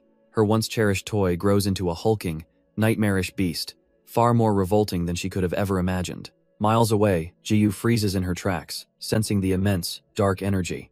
Something is definitely off, something is wrong with him. Elsewhere, two exterminators are on patrol, with Lin Chi teasing his partner Xing Kun for having a dog's nose. From the shadows, an unknown rival watches, vowing to expose the one they call Blue Flame. But the two exterminators' light banter is cut short by a sudden, urgent alert. Their faces go pale as they see the message on their device. This is bad. The North District supply station has been attacked, and every available agent is being called in. On the scene, a support agent with enhanced hearing reports the chilling situation. The building is destroyed, but there are no signs of survivors or monsters. He confidently reports to HQ, boasting that his team helped take down the Earth Dragon and can handle this. After all, he smirks. Nothing can escape his transcendent hearing ability. But a split second later, a strange sound slices through the night. The agent's confidence shatters into pure terror. Something is closing in on them at impossible speed. The agents rush to the scene, preparing a dragon entrapment formation, but find nothing. The hearing specialist reels back in confusion. He swears he heard them just meters away. How is this possible? Before he can process it, a violent surge of blue energy erupts from the ground, engulfing the entire team. His specialized headphones, his greatest asset, are blasted from his head and clatter uselessly to the dirt. The unseen force slams into the ground right where they stood. The rest of the team is thrown into chaos, already wounded and realizing they're fighting an invisible monster. One of the female agents desperately throws up a glowing blue barrier to defend her comrades. But the invisible attack slices through her defense like it's paper, tearing into her shoulder. Her eyes widen in pure terror. This creature's power is immense, at least a fourth-stage threat. With no other choice, she sacrifices her own blood, unleashing a final, desperate Mercury Dragon Trap eruption. A dome of crimson energy erupts, a blood prison cage born from her own life force. The team's captain screams at her to stop, but she yells back that this cage won't hold the fourth-stage monster for long. With a blood-soaked, bittersweet smile, she accepts their fate. They won't last until rescue arrives. She turns to her sisters, apologizing for the terrible sacrifice she's about to ask of them. There's only one way out of this, she explains. A chance to save the captain's life using her technique. Has always been their shield, their protector, but now, it's their turn to protect him. Her comrades don't hesitate, grabbing their struggling captain and holding him fast against his will. Their combined power surges into a vortex, a final plea for him to escape and ensure their sacrifice means something. With a gut-wrenching scream of denial, he's launched away, propelled by the force of their final act. Landing hard, he looks back in anguish, filled with regret. If only he had been stronger. But his grief is cut short by a sound in the distance, a chillingly familiar noise. It's not just one invisible monster. He realizes with dawning horror there might be two, or even three. With no time left and nowhere to hide, he knows he has to report this intel immediately. He frantically pulls out his phone, but a glaring error message stops him cold. The sheer elemental power in the air is jamming the signal. He has no choice but to run. As he sprints for his life, he knows he's been spotted, the monster hot on his trail. He keeps his eyes glued to the screen, desperately begging for the call to connect. But each attempt ends in failure, the same mocking error beeping over and over. Then, just as all hope seems lost, the screen flickers to life. A connection. He yells his report into the device, warning HQ of at least 3 4-star invisible monsters. With the report sent, a bloody smile creeps across the agent's face. Now he can finally go all out. He braces for the end, but suddenly, a massive wave of friendly power washes over the area. He looks up, recognizing the signature. Of course, the first to arrive would be none other than Shangguan Kui.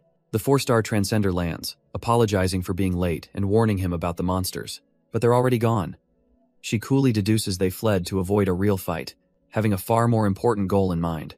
Elsewhere, One of those monsters thinks to himself that humanity has grown far too comfortable. He believes a little chaos is necessary to toughen them up for the real disaster that's coming. Jiyu watches from the corner of her room as he dangles two unconscious classmates, trying to resist his monstrous urges. He turns to her with a wicked grin, teasing that if he can't hold back, she's the first one he'll eat. Her face contorts in pure disgust as she tells the vile creature to get lost. He explains to a skeptical Jiyu that while he couldn't risk implanting monster flesh himself, it's a perfect shortcut for those without special genes. He notes that Xiao Tao's dream is a simple, typical fear response. Zhao Sheng, however, is a different story, muttering about killing someone, a sign of immense inner turmoil. In his nightmare, his eyes flare with a blue light as he screams murderously, consumed by pure rage. And just like that, both he and Xiao Tao jolt awake, gasping as they return to the real world.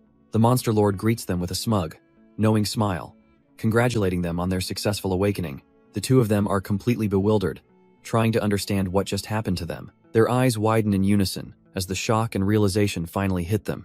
Zhao Sheng is instantly overcome with emotion, bursting into a flood of grateful tears. He drops to the ground in a deep bow, pledging to become a shield for the big brother who granted him this power. The Monster Lord casually waves off his praise, telling him he's still a long way from being useful. He explains that he kickstarted their powers by forcing their transcended genes into a berserk state. It's a simple survival instinct, artificially triggered to accelerate their growth at an insane rate. With that, he drops the bombshell. They have 1 week to reach the 3-star transcender threshold for the supernova selection, and as a final instruction, he tells them to only drink life essence fluid before shutting the door. Left alone, Zhao Sheng and Xiao Tao are completely shell-shocked, struggling to believe this is all real. But the feeling of his genes buzzing with power convinces Zhao Sheng. Their big brother is a true legend. Xiao Tao, however, is stuck on one detail. Did he really just say they were entering the supernova selection? Zhao Sheng is brimming with newfound confidence, declaring that if their brother wishes it, they'll do it. She has to remind him of his track record, but he just laughs off the fact he was beaten by nearly all their classmates last term. And just like that, 1 week flies by, and the supernova selection is finally set to begin. Elsewhere, one of the bullies who beat Zhao Sheng down is casually chugging a vial of life essence fluid. His friend asks where he got it, and the blonde poacher smirks, saying the source should be obvious. He proudly admits he stole it from Zhao Sheng, who had pathetically hidden his supply in a pair of old shoes. Why would he fear a nobody like that? He's just a bootlicker for the Jiyu gang, while his own boss is from the esteemed Fan family. He laughs, calling Zhao Sheng a coward who hasn't even dared to show his face since their last encounter. Just then, Wu Yin appears, and the bully continues his rant, only for Wu Yin to calmly warn him not to underestimate Zhao Sheng. The poacher sneers, accusing Wu Yin of wanting to crawl back to Jiyu's side now that Zhao Sheng has resources. But Wu Yin just stares back, completely unfazed, and tells him to check the campus network. It's the supernova selection today, after all, and the entire school can watch it live. The bully and his friend are glued to a phone, realizing the live broadcast has already started. The host is none other than Slaughter Rabbit, a famous internet sensation and white attribute transcender. Floating gracefully, she begins by introducing the first of the top 3 contenders, Team 23, the Crimson Flames. The bully immediately recognizes their leader, young Master Fan, as the host details the team's power all fire users with impressive cultivation rates. The spotlight shines on the new captain, Fan Shizai, heir to the Fan family and a bona fide teenage prodigy. A 3-star transcender with a staggering 90% transcended gene count, his future looks terrifyingly bright. Slaughter Rabbit playfully hovers above him, encouraging the audience to watch his performance closely. With the first powerhouse introduced, she smoothly transitions to the next team on the list, an all-female squad known as the Rootbreakers, whose captain is currently recognized as the school's strongest student. This captain, a senior with 85% transcended water genes, is infamous for once demolishing the entire Crimson Flames team with a single attack.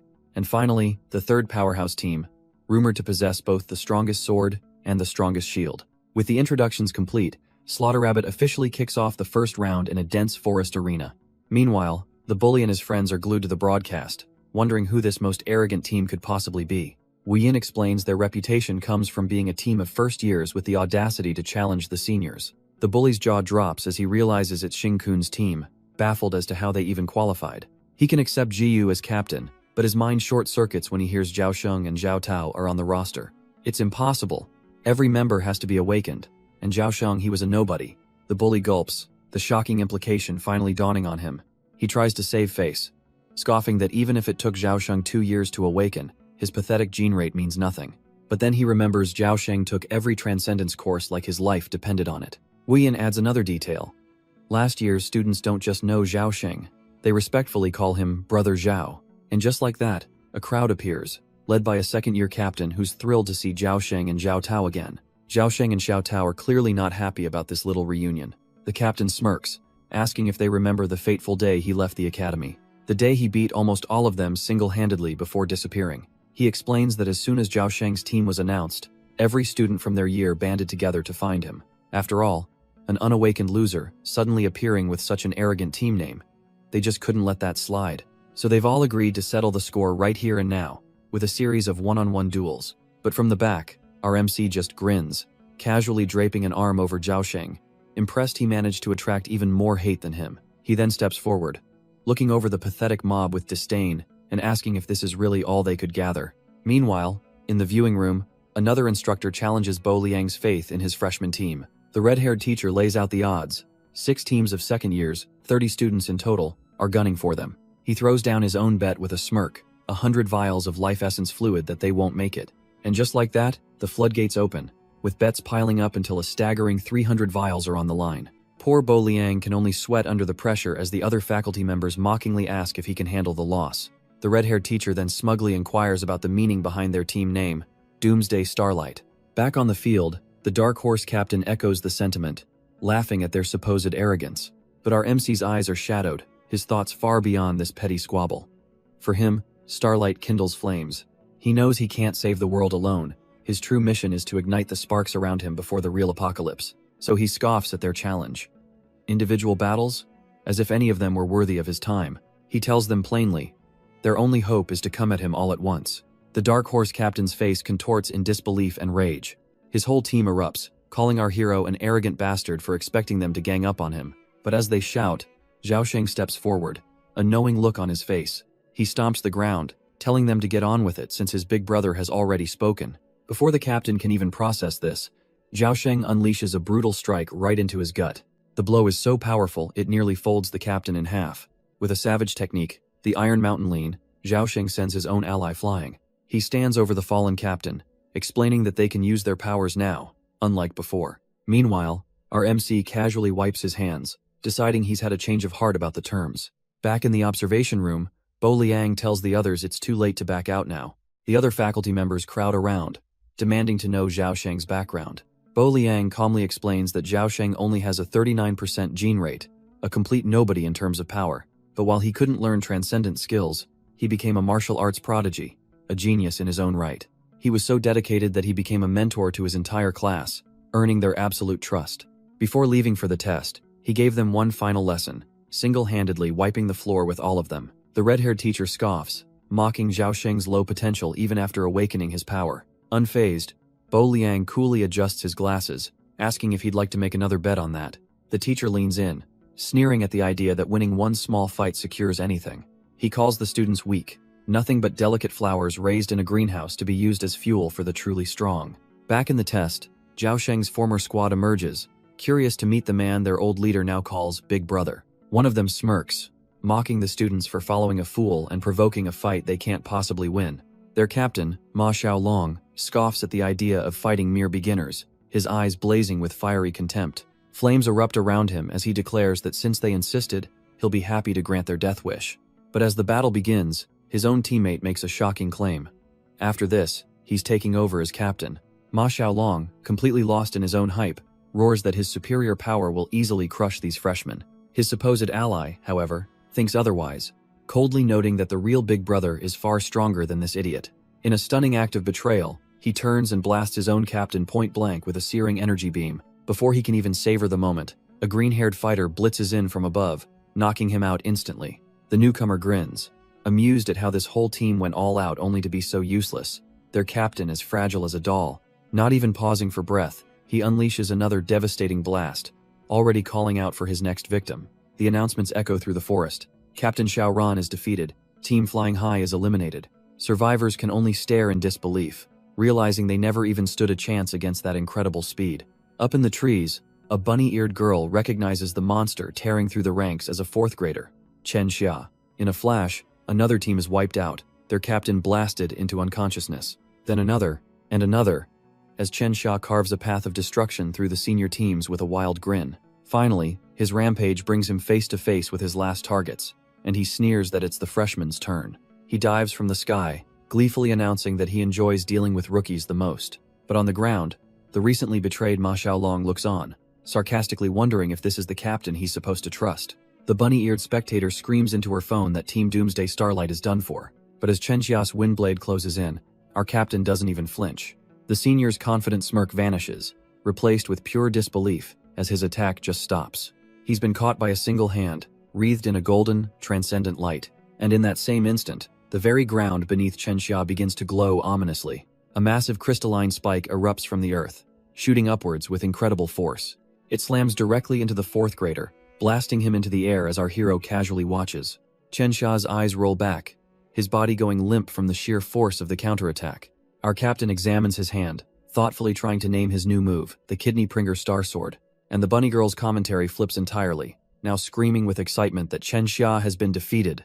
With the fourth year taken care of, our captain steps over the fallen bodies, calling out his real targets. He smirks, announcing that it's his teammates who need the practice, and the second years seem just right. The captain of the Wind and Sand team, Chen Xia's own leader, erupts from the trees in a fury. Down on the ground, a battered Ma Xiaolong can only stare in awe, realizing the true depth of his new captain's power. The green-haired fighter rallies his team, their philosophy clear: ambush, swarm, and eliminate the arrogant fools. But our boy just flashes a predatory grin, practically daring them to come be his punching bags. One of their members, Xingkun, surges forward, recognizing that this freshman's skill is no fluke. He unleashes a strike, only to have his arm caught mid-swing by an unseen opponent. It's Zhao Sheng, who calmly informs him that Big Brother wants them to be the warm-up. Xingkun just scoffs, recognizing the instructor but dismissing him as a low-level rookie who has no chance of stopping him. Zhao Sheng unleashes his dragon technique, a roaring blast of pure blue energy, but the attack simply washes over his opponent, dissipating into nothing. Xingkun mocks his pathetic 39% gene rate, questioning where this insect got his courage. But Zhao Sheng retorts that power isn't about size, as a dangerous red aura flares around his hand. His opponent laughs, ready to teach him a lesson in overwhelming despair. A split second later, that smug confidence evaporates into pure, undiluted shock. Zhao Sheng moves in a crimson blur, landing a strike before Xingkun can even register it. The senior fighter finally understands Zhao Sheng is using his own blood to fuel his technique. It's an insane gamble. By internalizing the dragon, he's lost all ranged ability and tied his life to it. Zhao Sheng just grins, confident that his sheer effort will crush his opponent's innate talent. Acknowledging his inferior genes, he unleashes his final, life-or-death art, Dragon's Descent. Elsewhere in the forest, another confrontation is underway, as a pink-haired fighter has Xiao Tao completely bound. She's done her homework. Xiao Tao wasn't even an awakener 2 weeks ago, so how is she already a 3-star transcendent? Xiao Tao stammers out a weak excuse about just getting emotional easily, a line that fools absolutely no one. The pink-haired girl scoffs, pitying her foe's low potential, before summoning massive, pillar-like roots from the ground. With such limited talent, she declares Xiao Tao will never be anything more than a small fry. The colossal wooden spikes slam down, aiming to crush her completely. But Xiao Tao reacts in a flash, narrowly dodging the devastating impact with surprising agility. Her attacker notes the impressive evasive skill, but then her eyes catch something on her own vine. A strange red blossom has bloomed on the branch, a peach blossom, where none should be. Her mind races. How can flowers bloom on rootless vines from a user with such low potential? The horrifying realization hits her: these are blood peach blossoms, nourished by Xiao Tao's own life force. She screams, calling her opponent insane for using a technique that will drain her completely dry. But hidden away, Xiao Tao is steeled for this, remembering her brother's words. Meanwhile, a new challenger emerges, taunting our hero for letting a woman stand in front. The man with metallic dreads smirks, confident in his plan to distract him for a pincer attack. Our protagonist just smiles back, completely unbothered, claiming he's not one for heroics. As if on cue, his partner leaps from the trees, plunging a golden spear right at him. But her face twists from confident ambition into pure, utter disbelief. Without even turning, he casually deflects the ambush, leaving her ally stunned by his seasoned skill. The dreadlocked brawler can only stare, his mind reeling. This freshman is a battle-hardened veteran, but our hero isn't even fighting. He's just using this tournament to train his partner. Jiu steps up, purple lightning crackling as she announces the activation of her star chart. Her opponent scoffs at the very idea star charts don't need to be activated. And then, his smug confidence shatters as a long-forgotten legend surfaces in his mind. the one theoretically perfect star chart, a power so vast it was said to create its own realm. He realizes with dawning horror that she has a 95% gene rate, the highest in history. She focuses all of that latent power, the air itself vibrating around her, and unleashes her ultimate technique, the magnetic star. A blinding sphere of pure magnetic force erupts, ready to reshape the entire battlefield. The faces of her rivals twist in disbelief, their arrogance vaporized by this impossible pressure.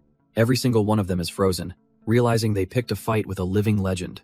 The girl who beat down Xiao Tao can only stare, her own power feeling like a child's toy. All across the training ground, jaws are on the floor. What kind of monster did they provoke? Standing in the epicenter, Jiyu unleashes her 3-star transcendence, the magnetic star. She calmly notes the automatic lightning barrier incinerating a stray leaf, a simple but effective defense. But of course, there's always one who thinks they know better, another ambusher stepping from the shadows. With a 44% Icebird star chart, she unleashes a storm of feather needles from above. She smirks, convinced that a passive defense can't possibly block a continuous, overwhelming assault. Her countless ice shards begin to rain down, crashing against the crackling purple lightning. Undeterred, the ice user goes all in, challenging Jiyu to handle her next move. She summons a massive shard of ice, her ultimate technique, the ice cicada, but it's utterly useless, disintegrating against the sheer power of Jiyu's lightning. The ambusher's jaw hits the floor, the amount of energy required is simply absurd. Nearby, another defeated rival can only stare, finally understanding the chasm created by a 95% gene rate. But amidst the awe, Jiyu looks a little distressed, calling out to Xingkun for help. It seems she's gotten herself stuck inside her own overwhelming power. She stares blankly at her hand, confused by the crackling energy she can't quite turn off. Suddenly, a massive beam of purple energy accidentally erupts, firing right past him. He just barely flinches, calmly telling her she really needs more practice controlling that power. Seeing her confusion, Xingkun gives her a new mission. Use those 2 fighters over there to familiarize herself with her power. Jiyu, still surrounded by crackling energy, gives a simple, almost robotic okay. Their new opponents are already on guard. A woman with her hair in a bun and a man with pipe-like dreadlocks. The woman asks her captain how they should possibly break through Jiyu's insane defense. But the captain scoffs, dismissing Jiyu as a genetically aggressive junior, and telling his team to just ignore her. Their real target is the captain, and another teammate with crystalline wings immediately takes flight, heading straight for Xingkun. Xingkun, however, looks utterly bored by the attempt, calmly warning them that picking a fight with him will only speed up their elimination. The dreadlocked rival sneers, saying he's heard that exact same threat from countless newly enrolled juniors before. He lunges forward, hand outstretched, absolutely certain that this cocky freshman won't be any different. With a roar, he unleashes a swirling vortex of flying sand from below as his winged partner attacks from the sky. The winged woman unleashes a volley of feather needles from above. Her captain grins, confident he'll teach these juniors to be more low-key in the future. But as his sandstorm swirls, he realizes in shock that his target somehow dodged every single needle. Suddenly, Xingkun is right there, asking if he dislikes his triggering skills. He casually informs the stunned senior that he can't be eliminated yet, as he's needed for sparring practice. The captain is sent flying, his mind reeling, wondering what kind of impossible power this is. He and his winged partner are both effortlessly swatted out of the air. Looking up, he sees Jiyu crackling with purple lightning, cursing this monstrous freshman team. But this entire exchange is being monitored from a control room. An official with an eye patch stares grimly, noting that Xingkun's performance is impossible for a kid with a 1% gene rate and orders a full investigation. Back in the control room, the eye patch official, teacher Lei Yan, is being openly challenged by his subordinate. The man coolly questions his authority, pointing out that Dean Qing hasn't given any orders like this. He even hints at political maneuvering, asking if Lei Yan is trying to pull strings with Vice Dean Fan, leaving him speechless. But before the standoff can escalate, the entire room is filled with the wail of emergency sirens. A phone lights up with a chilling notification. A yellow monster alert has just been activated for Qingchu City. Monsters are flooding in, and all exterminators ranked Peak 3-star and above are ordered to mobilize immediately. Elsewhere, the calm and collected Dean Qing is asked if the supernova selection should be cancelled amid the chaos. He dismisses the idea, stating that headquarters wants it to continue, believing the situation is still under control. He sees this as a perfect test. The selection is designed to weed out those who can't handle a real disaster. As a new group of participants heads toward a dark tunnel, they get the full briefing on the escalating crisis. Meanwhile, a support agent named Song Yin is frantically trying to get a lock on their targets. He warns his team that there are at least 4 invisible monsters, and they're likely summoning the lesser beasts. But as he rushes to the front line, his senses suddenly go haywire. Only one monster remains. He finds Shangguan Kui, and praises her for taking down 3 so quickly, but she furiously shuts him down. They've only been fighting 1 this whole time. The other 2 vanished as soon as they arrived. Song Yin is stunned. He was sure he detected 4, which means 3 have disappeared without a trace. Shang Guankui urges him to focus, telling him they have a shot at this one while the others are gone. She orders him to use his powers and locate the remaining 3 before they get ambushed. Without hesitation, he taps his headset, his eyes glowing with focused energy. He unleashes his Heavenly Lake star chart, sending out a wave of power to sense all elemental life. Like a drop hitting still water, his consciousness ripples outwards. His senses spread across the entire forest, listening for any trace of life. He gets an immediate lock on Shang Guankui and her team, still locked in their desperate battle. He can also sense the waves of other monsters pouring in, along with the newly arrived support troops. But that's not what he's looking for. He pushes his power further, searching for the 3 invisible ones. He strains, focusing with everything he has, but there's only silence. His eyes snap open in disbelief. Nothing. He can't find them anywhere. How could this be? His sensory ability has never failed him like this before. A horrifying realization dawns on him. The 3 invisible monsters aren't here. They were never here. So if they weren't at the ambush site, the only question left is where could they possibly be? While the command center panics, other battles rage on, a massive water dragon tearing through the trees. Yu Xiong smirks, noting his opponent's incredible resilience but thinking his defeat is inevitable. But as he presses the attack, he feels a sudden, unnerving shift in the boy's energy. He watches in disbelief as the kid's transcended genes visibly strengthen right before his eyes. His teammates are just as stunned, realizing these are supposed to be low-level rookies. A cold dread washes over them if this keeps up. These freshmen will soon surpass them all. Elsewhere, a blinding clash of purple lightning and swirling wind erupts in another corner of the forest. The dreadlock rival grunts in frustration. After half an hour, his opponent is fighting like she has infinite power. But Jiyu wasn't just enduring, she was learning. And now, a spark of understanding ignites in her eyes. He scoffs at his partner's concern, arrogantly asking if she's really scared of a single freshman. She's figured it out, realizing she can extend her own electromagnetic field. Instead of just defending, she focuses all her power into a single point for initial speed. With a look of cold resolve, she decides it's time to accelerate and go on the offensive.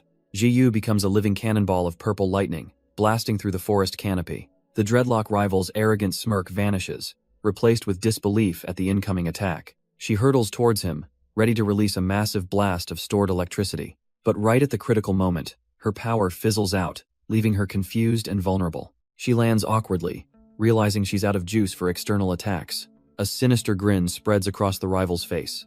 If she's out of power, then it's their turn to play. But just as he moves in for the kill, a calm voice declares that time's up, and Zhao Sheng appears from nowhere, gripping his neck. The dreadlock rival is completely stunned. This quiet nobody he'd written off just ambushed him effortlessly. Tossing the man aside, Zhao Sheng turns to Jiyu, coolly remarking that while her charge was impressive, she still couldn't have won. The upset is broadcast across the arena by a bunny-eared announcer, declaring Team Doomsday the Dark Horse victors. Back in the viewing room, the other participants are floored, and the bullies who mocked Zhao Sheng are now eating their words. One of them nervously backpedals, asking a friend to apologize to Zhao Sheng for accidentally breaking his life essence fluid.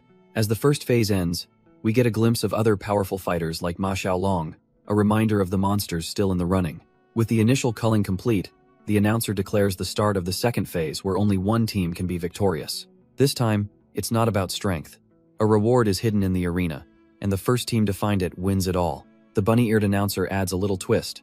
Clues can also be won by defeating their on-site exterminators. Our hero reminds Jiyu of the grand prize, but she's running on empty, her electricity completely depleted.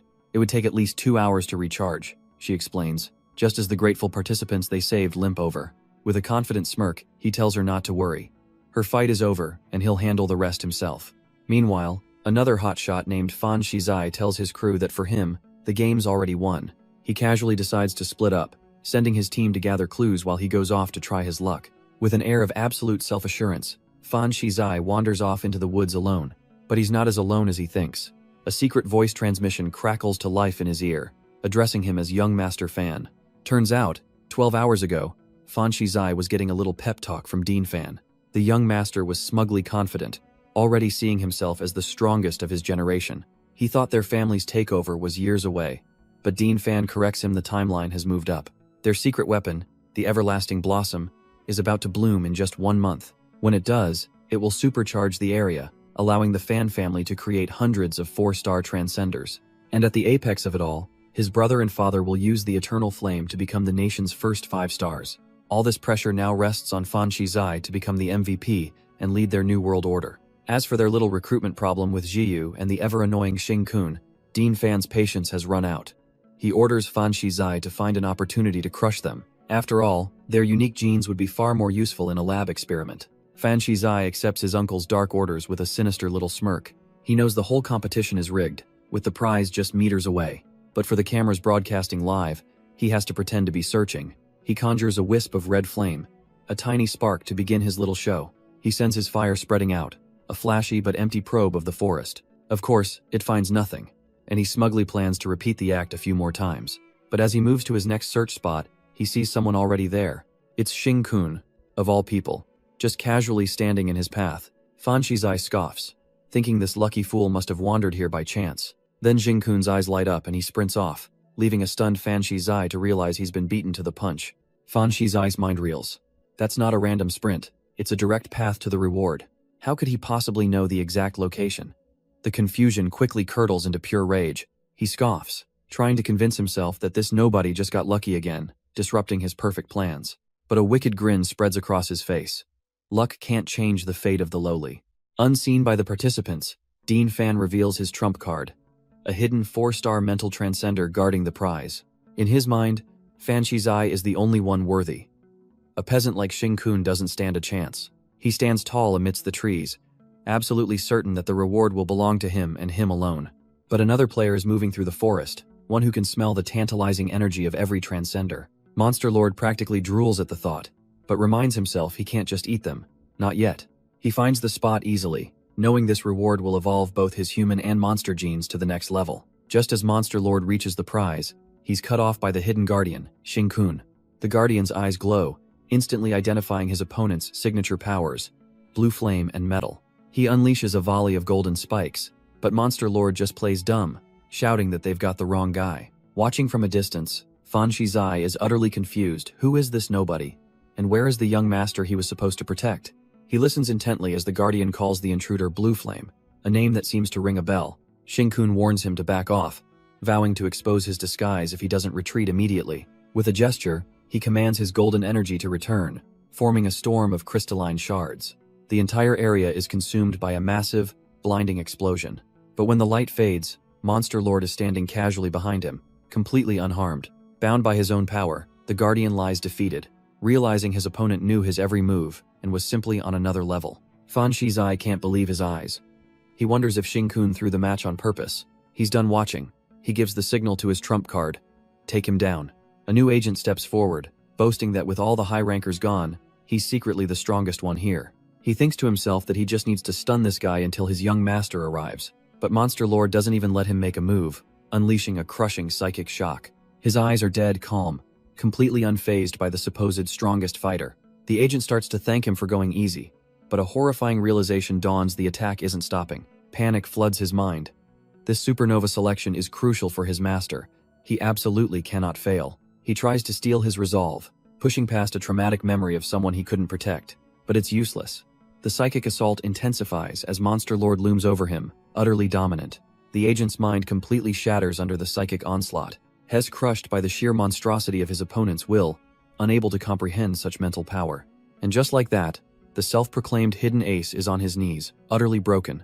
Monster Lord sighs internally. Well, so much for keeping a low profile now. He decides to forget about it for now, and turns his attention to the glowing reward that has appeared. He picks up the orb, the robotic transcendent enhancement armor. His primary goal is finally within reach. But just as he secures his prize, his senses suddenly scream out a warning. His sharp gaze snaps to the window, peering into the dark woods outside. There, almost perfectly hidden in the undergrowth, is a secret hatch. The ground cracks as a massive paw print appears, revealing the aura of what lies beneath. The plan to expose them was a success. With the device in hand, he has everything he needs to set his real plan in motion. Hes not here to save the world. Hes here to shatter its fragile peace, and it all starts now. The device activates, releasing a horde of invisible monsters into the unsuspecting forest. Back in the control room, the sensory-type Songyin jolts. He heard it. 3 monsters just broke off course, and their target is the institution. where all the freshmen are gathered for the supernova selection with zero protection. A cold dread washes over the staff. What if this isn't a random attack, but a calculated diversion? Song Yin's mind floods with images of carnage. They've completely underestimated the monster's intelligence. Fan Shizai desperately tries to warn the combat team, shouting that it's a trap and the students are in danger. But the powerful transcender Shangguan Kui just scoffs, accusing him of being a coward trying to run away. His urgent warning is completely ignored, leaving him to curse their arrogance as they face the wrong threat. While the combat team engages the visible threat, their leader is busy posturing. Shangguan Kui grabs the sensory type, Song Yin, giving him a condescending lecture on how monsters are just failed mutations. He brags about losing his eye to a 5th-stage monster, insisting their intelligence is nothing compared to a human's. With a final, dismissive wave, he tells Song Yin not to overthink things and rallies his team to press the attack. He's completely convinced the only real problem is this single, invisible 4th-stage monster, a foe he believes they can handle. Meanwhile, at the safe institution, the guards on watch are getting restless, wishing for a bit more action. One of them gets a smack from his senior, who reminds him their job is to keep the students' auras from attracting the monster tide. But the younger agent is just too comfortable, musing about how monster tides are a thing of the past in their well-protected country. He wishes monsters would just disappear, completely oblivious to the silent blue death streaking towards the watchtower. And in a brutal flash of splintered wood and blood, their watch comes to a sudden, violent end. From another tower, a lone agent watches in disbelief as the 3rd watchtower simply vanishes. Panic erupts as the agents scramble, reporting an unknown invasion from the south with no enemy in sight. A pillar of azure flame confirms their worst fears as the order roars out for all units to converge on the south. Meanwhile, a system-wide announcement declares the supernova selection's first reward has been claimed with shocking speed. The winner, a girl named Xing Kun, hears the emergency broadcast interrupt her victory as that same blue flame streaks across the sky. Her mind races. Intruders, blue flames, an invisible enemy? This sounds exactly like the monster the high-rankers are fighting. Trusting her instincts, she immediately activates a skill, sending out a whisper on the wind to sense the battlefield. Her perception sweeps over the forest, catching a group of other participants running blindly through the trees. They finally sense it too, a ripple in the air. A sudden chill as an unseen threat bears down on them. But it's far too late, as a storm of invisible energy tears through their ranks, leaving only blood and chaos behind. Her mind races, connecting the dots. The intel said there were 3 invisible 4th-stage monsters. With no time to hesitate, she makes an executive decision, declaring the supernova selection officially over. She yells for all students to evacuate as they flee past the body of a fallen exterminator. On the ground, the veteran agent roars for his remaining squad to hold the line at all costs. She sends an urgent plea to Principal Ching, begging him to use his power to seal the entire forest. But in his office, a concerned aide argues against it, realizing a seal would doom the exterminators inside.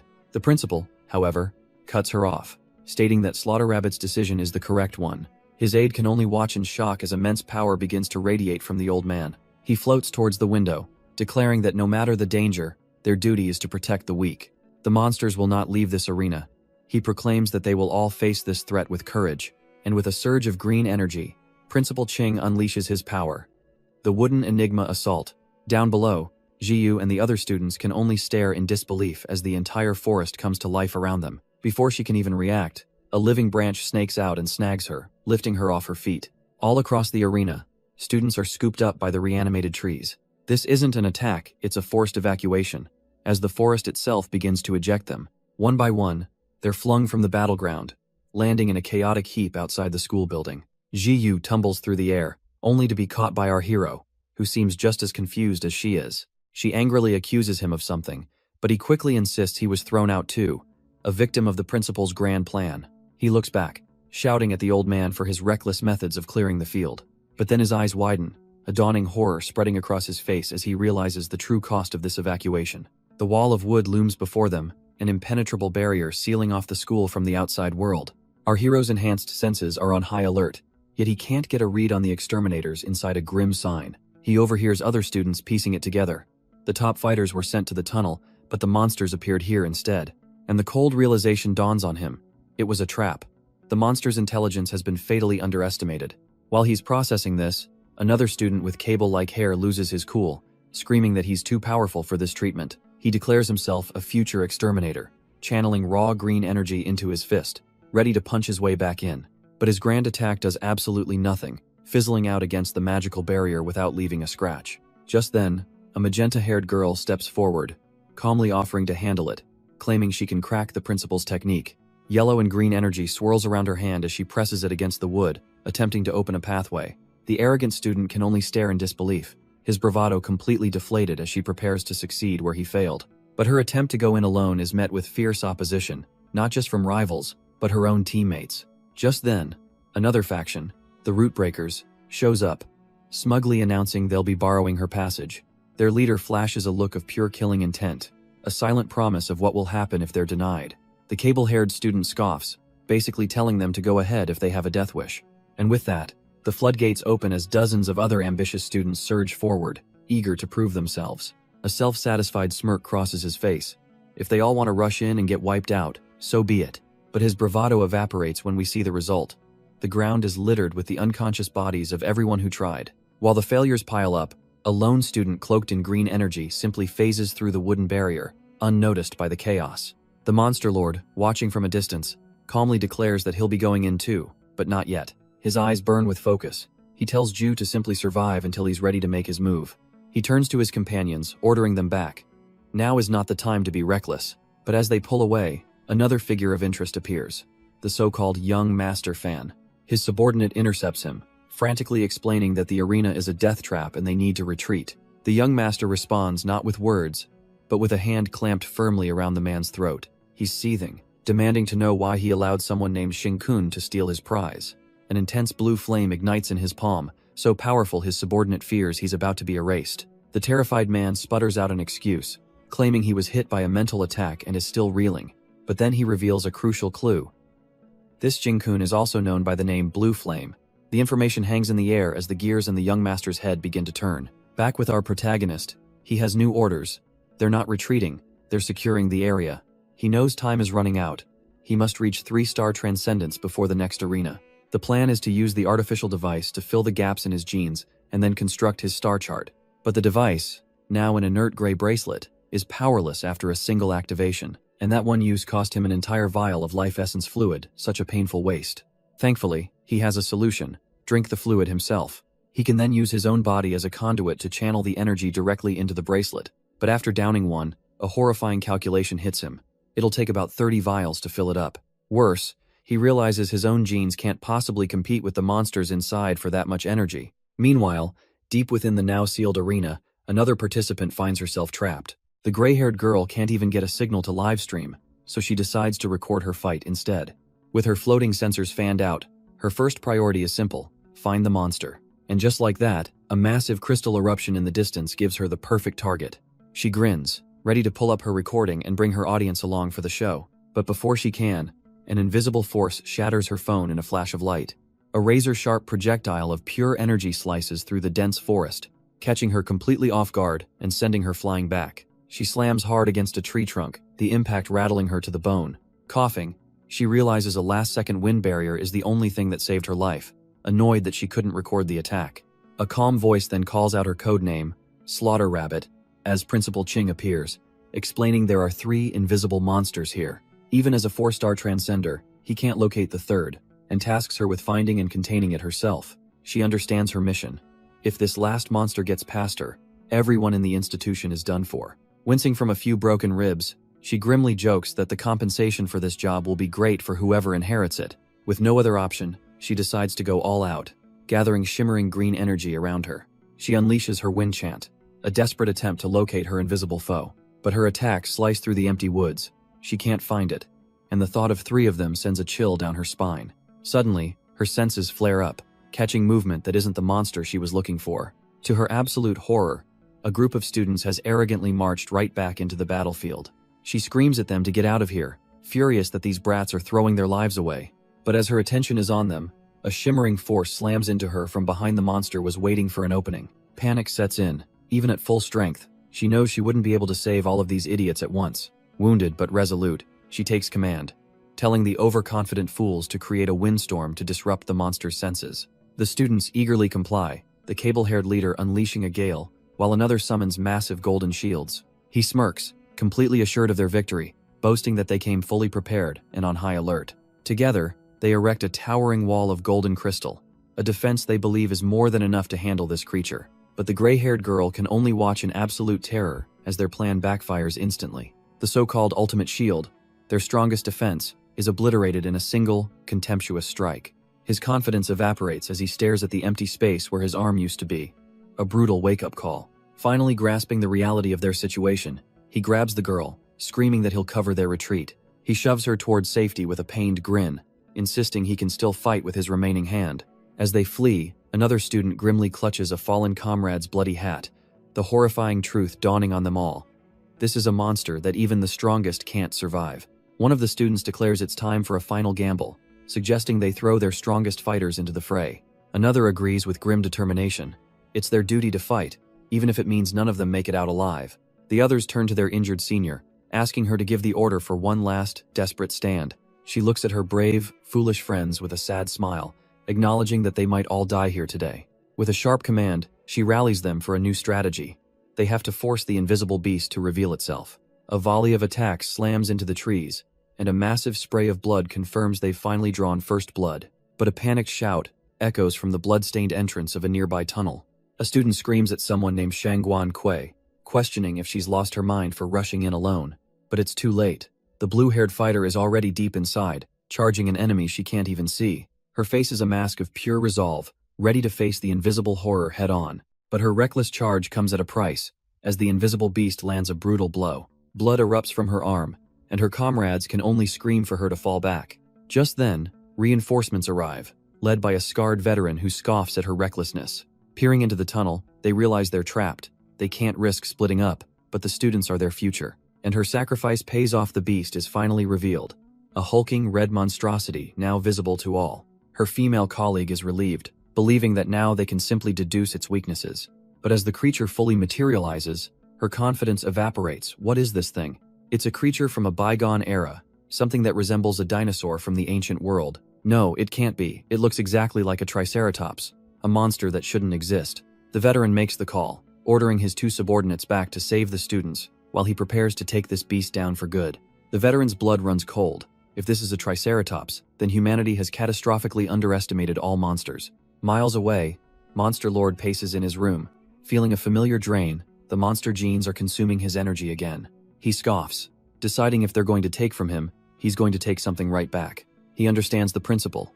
Monsters convert life into energy, and their genes are a treasure trove of that very power. Within his own system, countless parasitic entities are siphoning his life essence away. He knows he can't stop them all, but a wicked idea forms. He can single one of them out. He'll take that single gene, crush it down into raw life energy, and inject it straight into his own mechanical device. And it works. Blue energy crackles as a golden gauntlet materializes over his hand.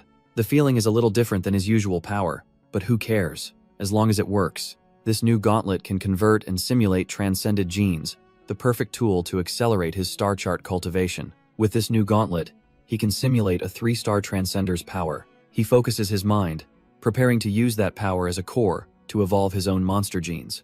His body erupts, his left arm twisting into a monstrous new form as spikes burst from his skin. The power is immense, accelerating the digestion of his remaining genetic material so fast he's losing control. Outside the room, the girls hear the violent surge of energy, wondering what on earth is happening. But inside his mind,